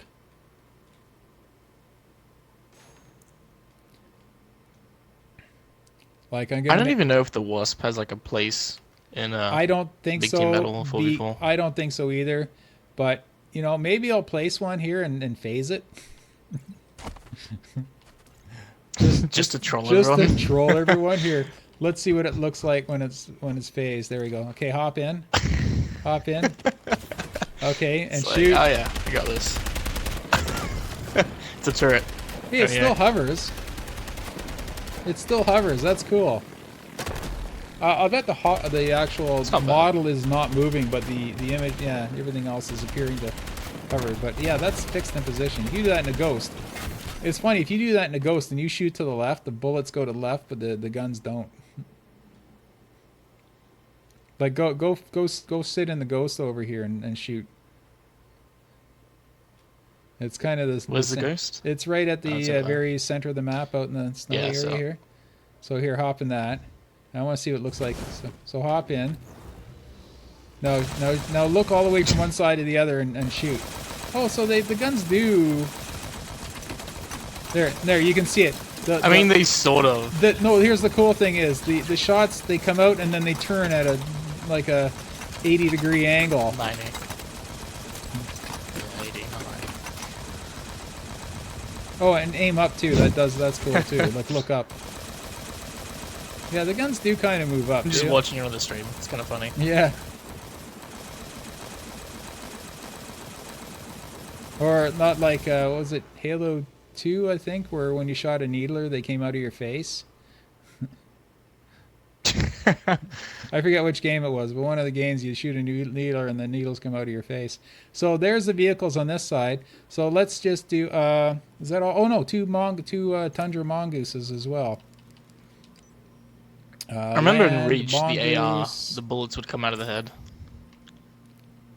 If you looked at it as like a particular angle, it was funny. And I noticed that a lot when I was like working with machinima makers. Like Oh, they'd yeah. always complain about it. Because you had to get it at like the right angles, otherwise the bullets would just look so out of place, just like spawning out of like the visor. Oh yeah. And you don't notice it when you're actually playing. So I'm going to select all the vehicles.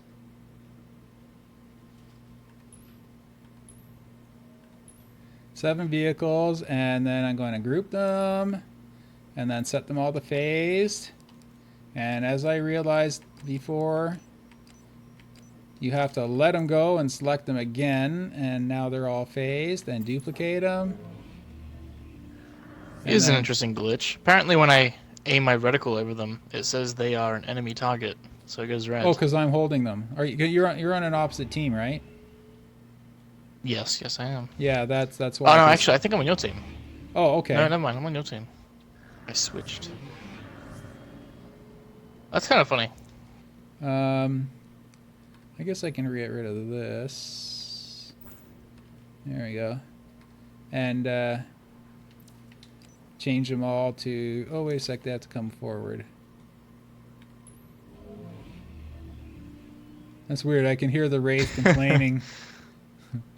The Wraith is getting all grumpy.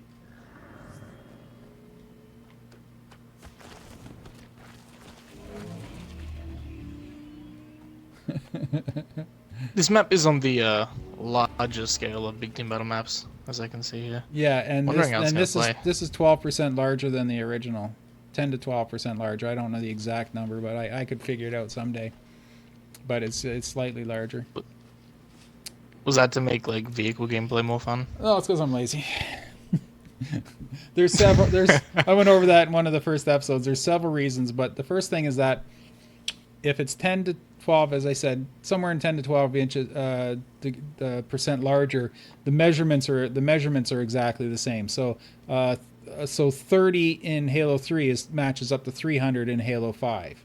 Even though they use different measuring systems, you can still do one-to-one measuring just by moving the decimal place over. And I also wanted it. I know the. Oh, wait a sec. I gotta ungroup them. There we go. I also wanted to make it bigger because the vehicles are faster now. The movement is faster, but that's not really a reason why. But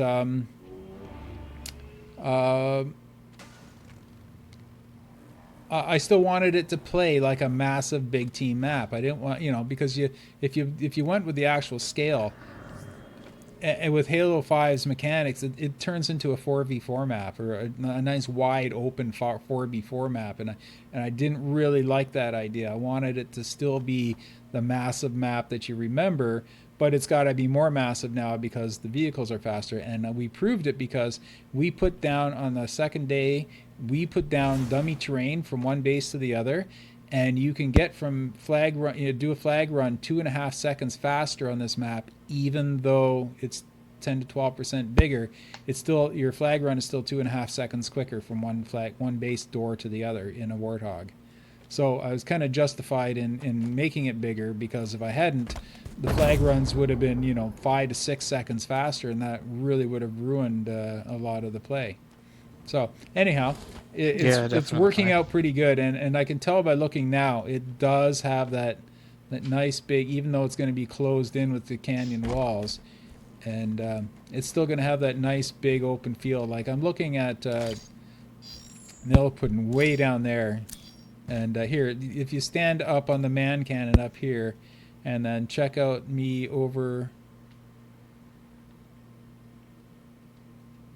Like over by where the turret is over here. This is where the turret is. It looks far. You see what I mean? Yeah, of course you can still ping me. Yeah, I wouldn't even be able to.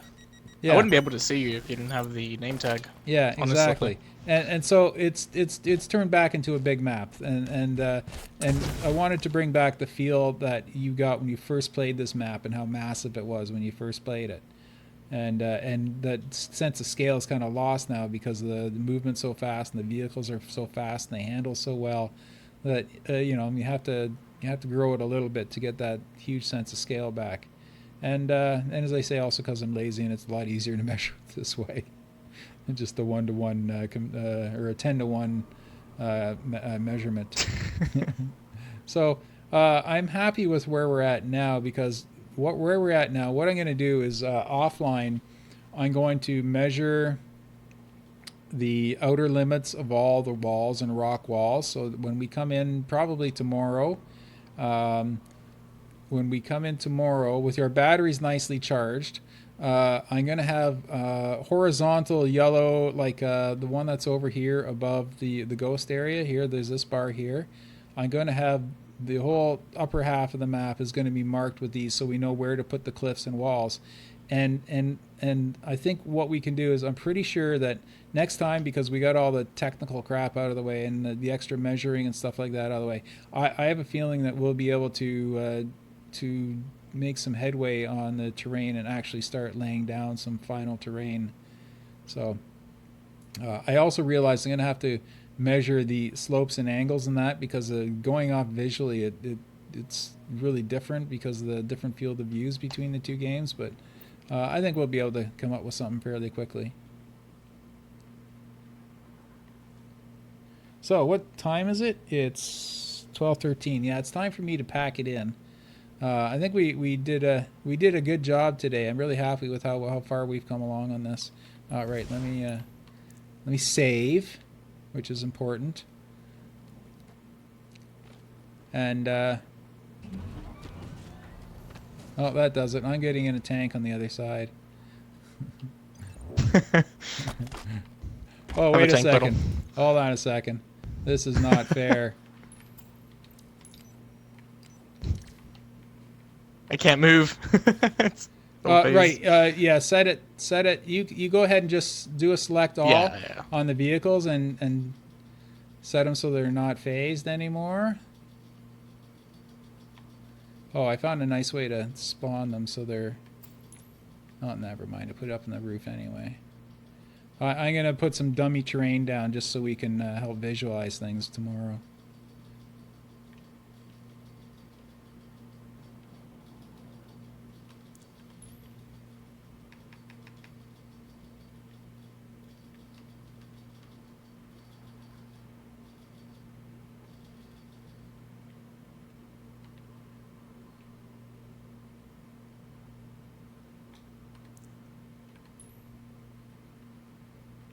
All right. All vehicles, There we including go. Now we can boost, get from one side of the map. physics. We have enough. Oh wait, one more piece of terrain. One more piece of terrain, and we can actually drive the entire loop here. Here, let's get Nick up. There Almost. I think this one here needs a ramp as well.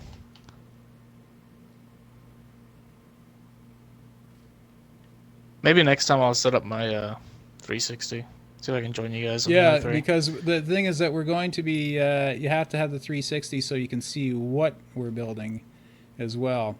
At least I wish I had 2 capture cards so I can. Oh, okay. We need one more to make. Actually, this one I just have to turn this one down a bit because that's kind of how this is going to be anyway.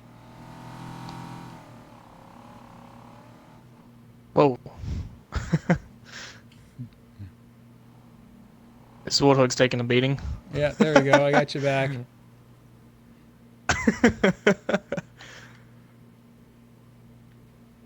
Yeah, I can see how right, fast it is just to get from one base to the other. Yeah, the vehicles are just so much faster and handle so much better.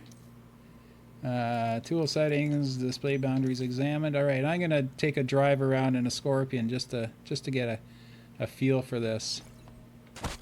I may or may not have dropped a warthog off the cliff. That's okay. Never happened there. I saved it already, and I won't be saving it again because I don't want this train we just plunked down to be here. Oh right, that shadow won't be there because that big piece up there won't be there because then the shadows are going to be kind of similar to what they were in the original, where it's halfway across to one side, which is going to be nice. Yeah, this is the scale I want. This is nice. Of course, you know, I can visualize it complete. I don't know. Oh god. No! What? He did no damage. The Oh, player of the sorry. day was ruined. How come it's not? Oh, it is gone. Okay, there we go. Yeah, I kind of like the ice. I now shot that you I before look you at shot it. me. Yeah. I just got that And one extra redstone. hit. It's a shame. Yeah, I like the ice out here. It looks nice. I like the way the edges are nice and smooth and contoured.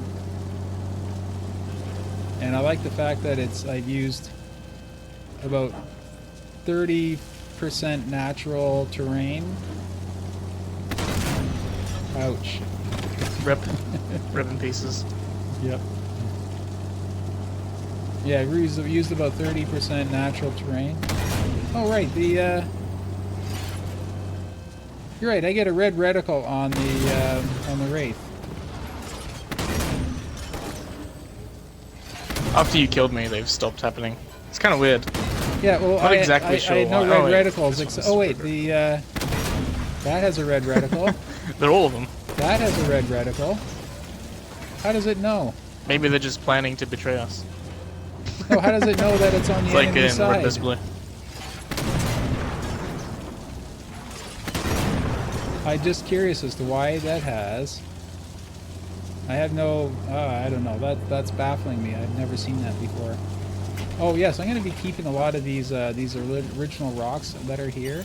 I'm going to be tweedling this a bit so that, because there are kind of rocks there, but I'm going to make it so you can still drive over them. It's going to be a little smoother than this, but some of these rocks are going to kind of still be here. And what I'm going to probably end up doing is just putting down some invisible barriers so that you don't get caught up on them if you try to drive over them. Yeah, that's probably a smart idea. I wonder if there's team invisible barriers, but there's there's invisible barriers for vehicles too? How about I just get out of my forge thing and go look? Yeah. Gameplay. I can place one really quick. Sorry, I'll just look at them in the menu. Extras, invisible blockers, vehicle. It acts like a wall, not a block. So you don't get single panes. Okay, what I'm saying is, can you drive up it? Yeah, definitely. Okay, so I don't walk I mean, you up place it. that one on top of that. Okay, I don't walk up on it, but... Oh, very good. So this is exactly what I was hoping for. Those rough rocks, I'm going to put vehicles blockers over it, like a vehicle blocker bridge over them, so that you can drive over them smoothly without upsetting your vehicles, because that's actually a vehicle path in the original map. And make it so it's smooth to drive over, but you have to climb over them by if you're walking, you have to climb over them.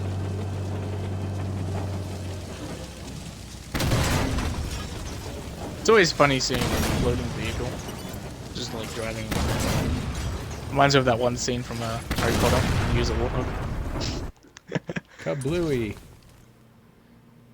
Oh yes, and I did something very, very planning ahead. If you look at my starting platform up here, I already put all the spawns out so that I wouldn't go right to the end. I'm at the top of my vehicle, or top of my part count. I have like one spawn on the map, but I actually have all my spawns laid out already, so I don't have to worry about them in my budget. Yeah, when I spawned in, I was like, why are there so many spawn points? Yeah, that's just to reserve them so I don't forget about them. And I've done it before. Never happened in Griffball though. That's really weird. Same thing like the boundary block here down here somewhere. Where is that? Hey, thanks for the follow, Arza. Sorry I don't get to my chat so quickly. I'm gonna try to get to my chat right under the camera right here, so it's right in front of my face. Yeah, well, this is. I'm happy with how much we've accomplished today. We put up a rock.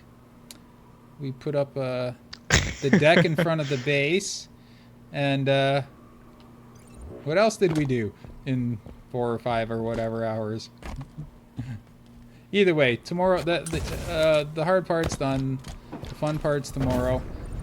During the day tomorrow, I don't know if I'll be streaming it. Maybe I will, but I'm just gonna be going through and doing the final measurements, because I realize that I haven't there isn't really much to measure here, but what I'm going to do is kind of measure the corners of the pond, so the pond is in sort of the same place it is on the original, and so that's what I'll measure. And I'm going to measure the cliff walls that totally completely run around the outside, the perimeter.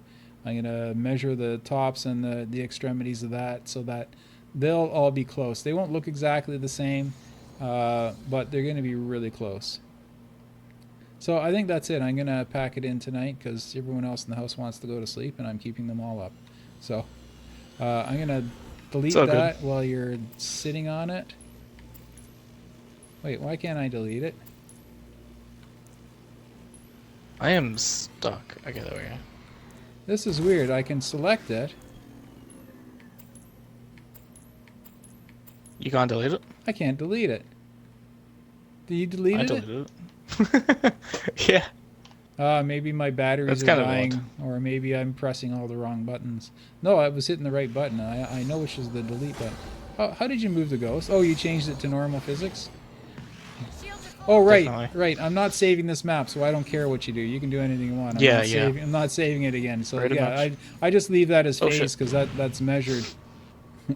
Oh yeah, can you fly across here with the ghost? I just tried, and I fell right through. So probably not. Ah, well, let's try the mongoose. That's kind of important. So let me see if I can get over there on the mongoose.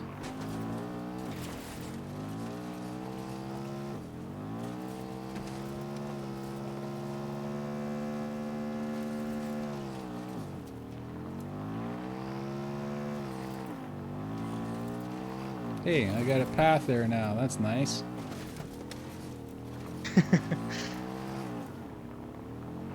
Just slowly making your way through. There we go. What? That's anticlimactic. What happened? Why did the man can't have zero actually, no. effect? What happened? Maybe you need to lift it up. Oh, you think just because it's fully visible. it's actually embedded in the floor. Slightly phased, maybe. Slightly phased. So let me. I'm spawning another mongoose to see. Oh right, I wasn't even able to grab it there. Okay, so lifting it slightly. No effect. Not even the slightest of an effect. That's Try not that right. again. Oh, it's completely gone. What I move over it. Like I know it's there. I can It's see the it. invisible one. Does it not affect vehicles? Let me see here. There's no setting for it like a That's teleporter. ridiculous. Oh, that can't be good because that's half the fun of these man cannons is... Okay, you know what? I'm pretty sure I just have to switch. Wait, what happened to it? Where'd it go? Oh, are you holding it? Because it disappeared from my screen. No, it's there. It's invisible for me. Oh, okay. It's just because I moved it. Yeah, there we go. I see it again. I don't, and I'm holding it. Don't they? It really is Hold on. invisible. Okay, what I'll do is, yeah, just slide it aside. Just put it over by the edge right here. Just put it by the edge here. Done. And then I will just... you see, I can get another one and embed it in the floor. So let me see. What else can we use? We can use launchers, lifts, man cannon Forerunner, man cannon USC. There's always gravity slides. Hmm? They won't Gravity work. slides? I don't know if They work, won't work the same. You know what I mean? They won't. When you're in it, you won't get the same feeling that you're being thrown across. And not only that, if two people meet halfway and you punch each other, one of you is going to fall out, and one of them is going to fall out. But in a gravity slide, you'll just get caught back in and keep on going. So I really don't want a gravity slide. You know what the problem is? These are gravity lifts. These are gravity lifts, not man cannons. That's the problem. So what I'm going to have to do is I'm going to have to put a Forerunner.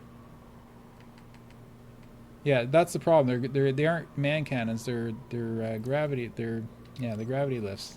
I didn't realize they didn't affect vehicles. Okay, so all I have to do is match the numbers. Can you read me the numbers on it? On the other one? Yeah. No, no, this one here, they're different. So Oh. the one on this side.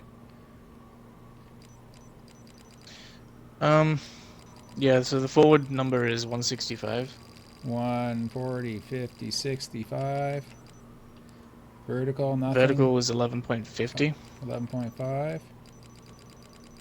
Horizontal is nothing, and arc height is 120. Or Oh, 1.2. 1.20. 1.2, okay. So Yeah. all I have to do is make the vertical higher and the lift a little bit further. And what I'm going to try doing is I'm just going to try embedding it so you can't see it.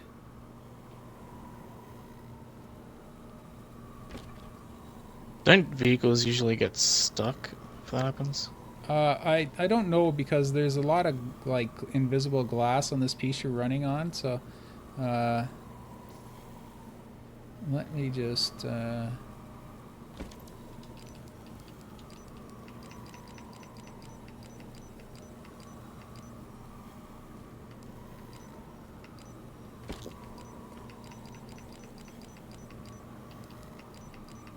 I mean, even if it had to be fully visible, it wouldn't look that bad. you know, I'm gonna stick a piece. Oh shoot, magnets are turned on.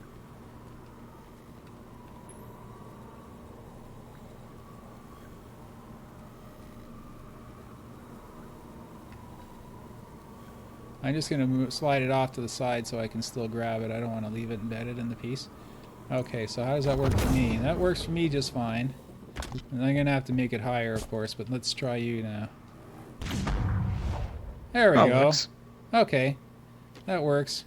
So that just means I can't use the invisible ones anymore, but I'll just use them there for a frame of reference and put a proper, hide the man cannon inside. Oh, kitty cat's grabbing my shoulder. Oh, that didn't work. Yeah, so I'll have to readjust them, of course, because they're a little bit shorter because they're embedded in. So that's good to know. I'm glad you discovered that. Anyhow, I think that's a good place to pack it in for the night, because I'm really getting tired here. And I'm going to have to work on this during the day, do all my measurements during the day so we can come back tomorrow.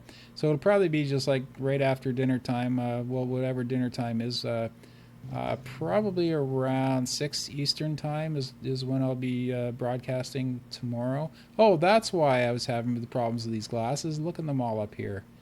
It did that thing where it spawns a bunch of them. Oh, I didn't even see them before because they must have been invisible. Oh, To me. You know what? You were right. I was hitting right on the D-pad instead of left to delete. I'm going, why can't I delete? Well, because you're spawning more of them above your head, you idiot. So that was my bad. I talked about that at the beginning of the broadcast, how I messed that up at 343, and I'm still doing it today.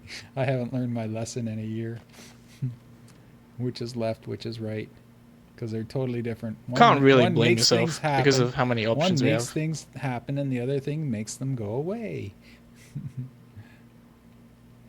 Alrighty, well, I'm going to pack it in. So good night, everyone. Thanks for watching. I'll probably post this back up on YouTube tomorrow. I kind of like this new stream. I like how immediate it is. Yeah, the next one's going to be good because none of this nonsense. We're just going to be making terrain tomorrow. So all the measurements will be done. And we're just going to, there's a few decisions we have to make about this area here, but everything's done. We're just making the terrain tomorrow, basically the ground. So by the end of the broadcast tomorrow, we'll be able to drive from one base to the other without falling off the map. And then the broadcast after that, the stream after that, we're going to start doing the rock walls, and we're going to make the rock walls are going to be mega simple. We are just going to, this is what we're going to do for the rock walls on this side anyhow. This is the side the sun shines on. This is what we are going to do. Oh no. It did that thing where it took me off the map.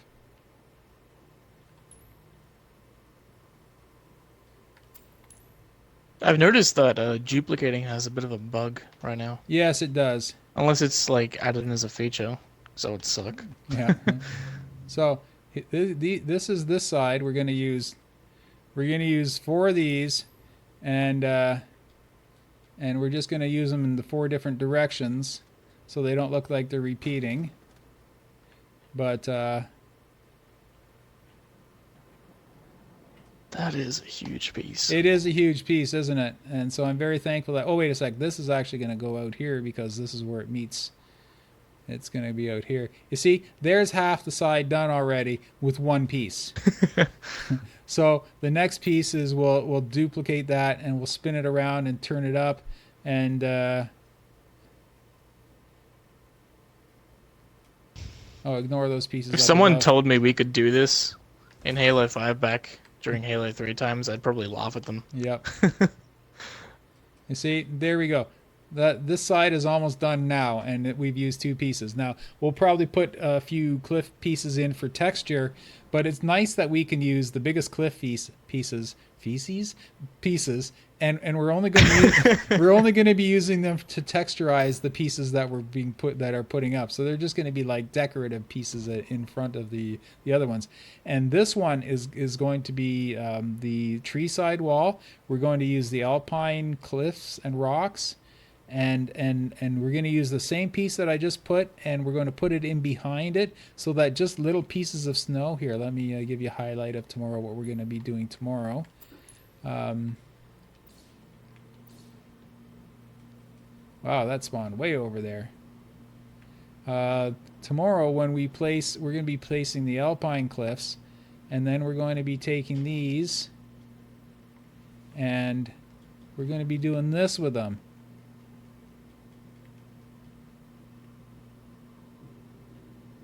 And if you look at Halo 3, this is kind of sort of what they look like. This is not exactly like this. We're gonna find what looks good, but it's gonna have that kind of look to it, where there's snow pieces. Now, this is a bad example. The 2 pieces I'm using aren't exactly what I'm going to be using, but we're gonna tweak it and turn it until it looks beautiful. But we're going to meld these 2 pieces together. That's more the look I was going for. Look at that. Wait a sec. There.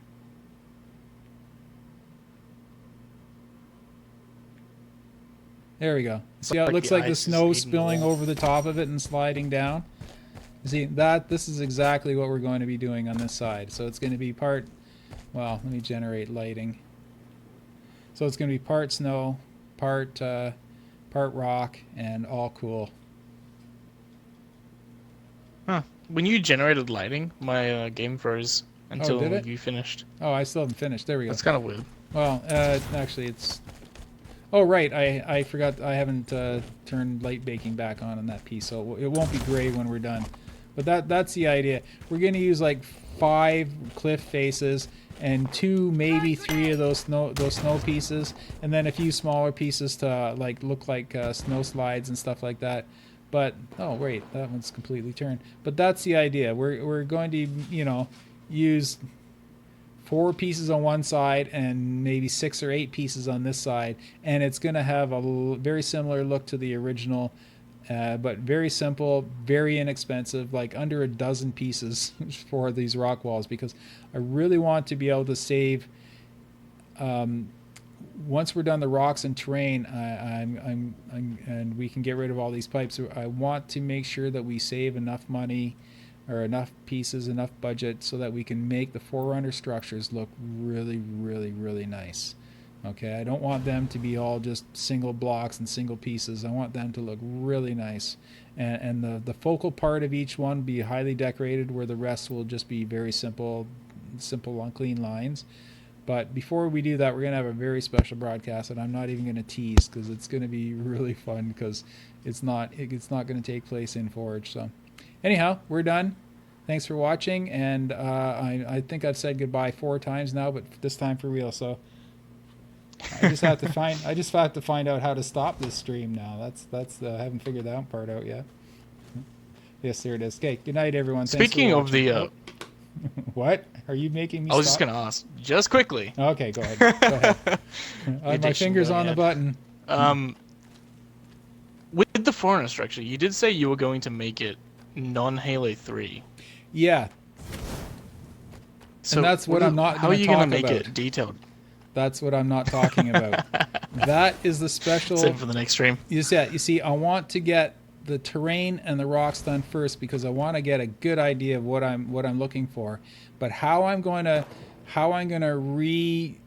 reconfigure what I'm doing for this map is going to be a part of a special stream where it's not going to take place in Forge, and I'll show you how I'm going to figure out. I've decided this as part of when I was first thinking about making this map months ago, because I've been thinking about it off and on, and I didn't actually commit to it till a few weeks ago, but. One of the very first thoughts I had was how am I going to build the bases not matching the Halo 3 style, because it would take so many pieces and they're going to end up looking like crap patchwork when I'm done. So I have a plan for that, and that's probably going to be, you know what, if we're really successful with the terrain and the rocks tomorrow and Saturday. Wait, tomorrow's Friday, so Friday and Saturday we'll finish the terrains and walls. So probably Sunday we're gonna do a completely different type of show, and I'm gonna need myself and 3 other people to do it. So it's gonna take 4 people to do that. So anyhow, well that's gonna be for another time. And what I'll do is is for that one I'll announce it on my my NOKYARD Twitter a couple hours before, so everyone has a chance, because it's going to be a real fun one. Anyhow, that's it. See ya. Bye. I actually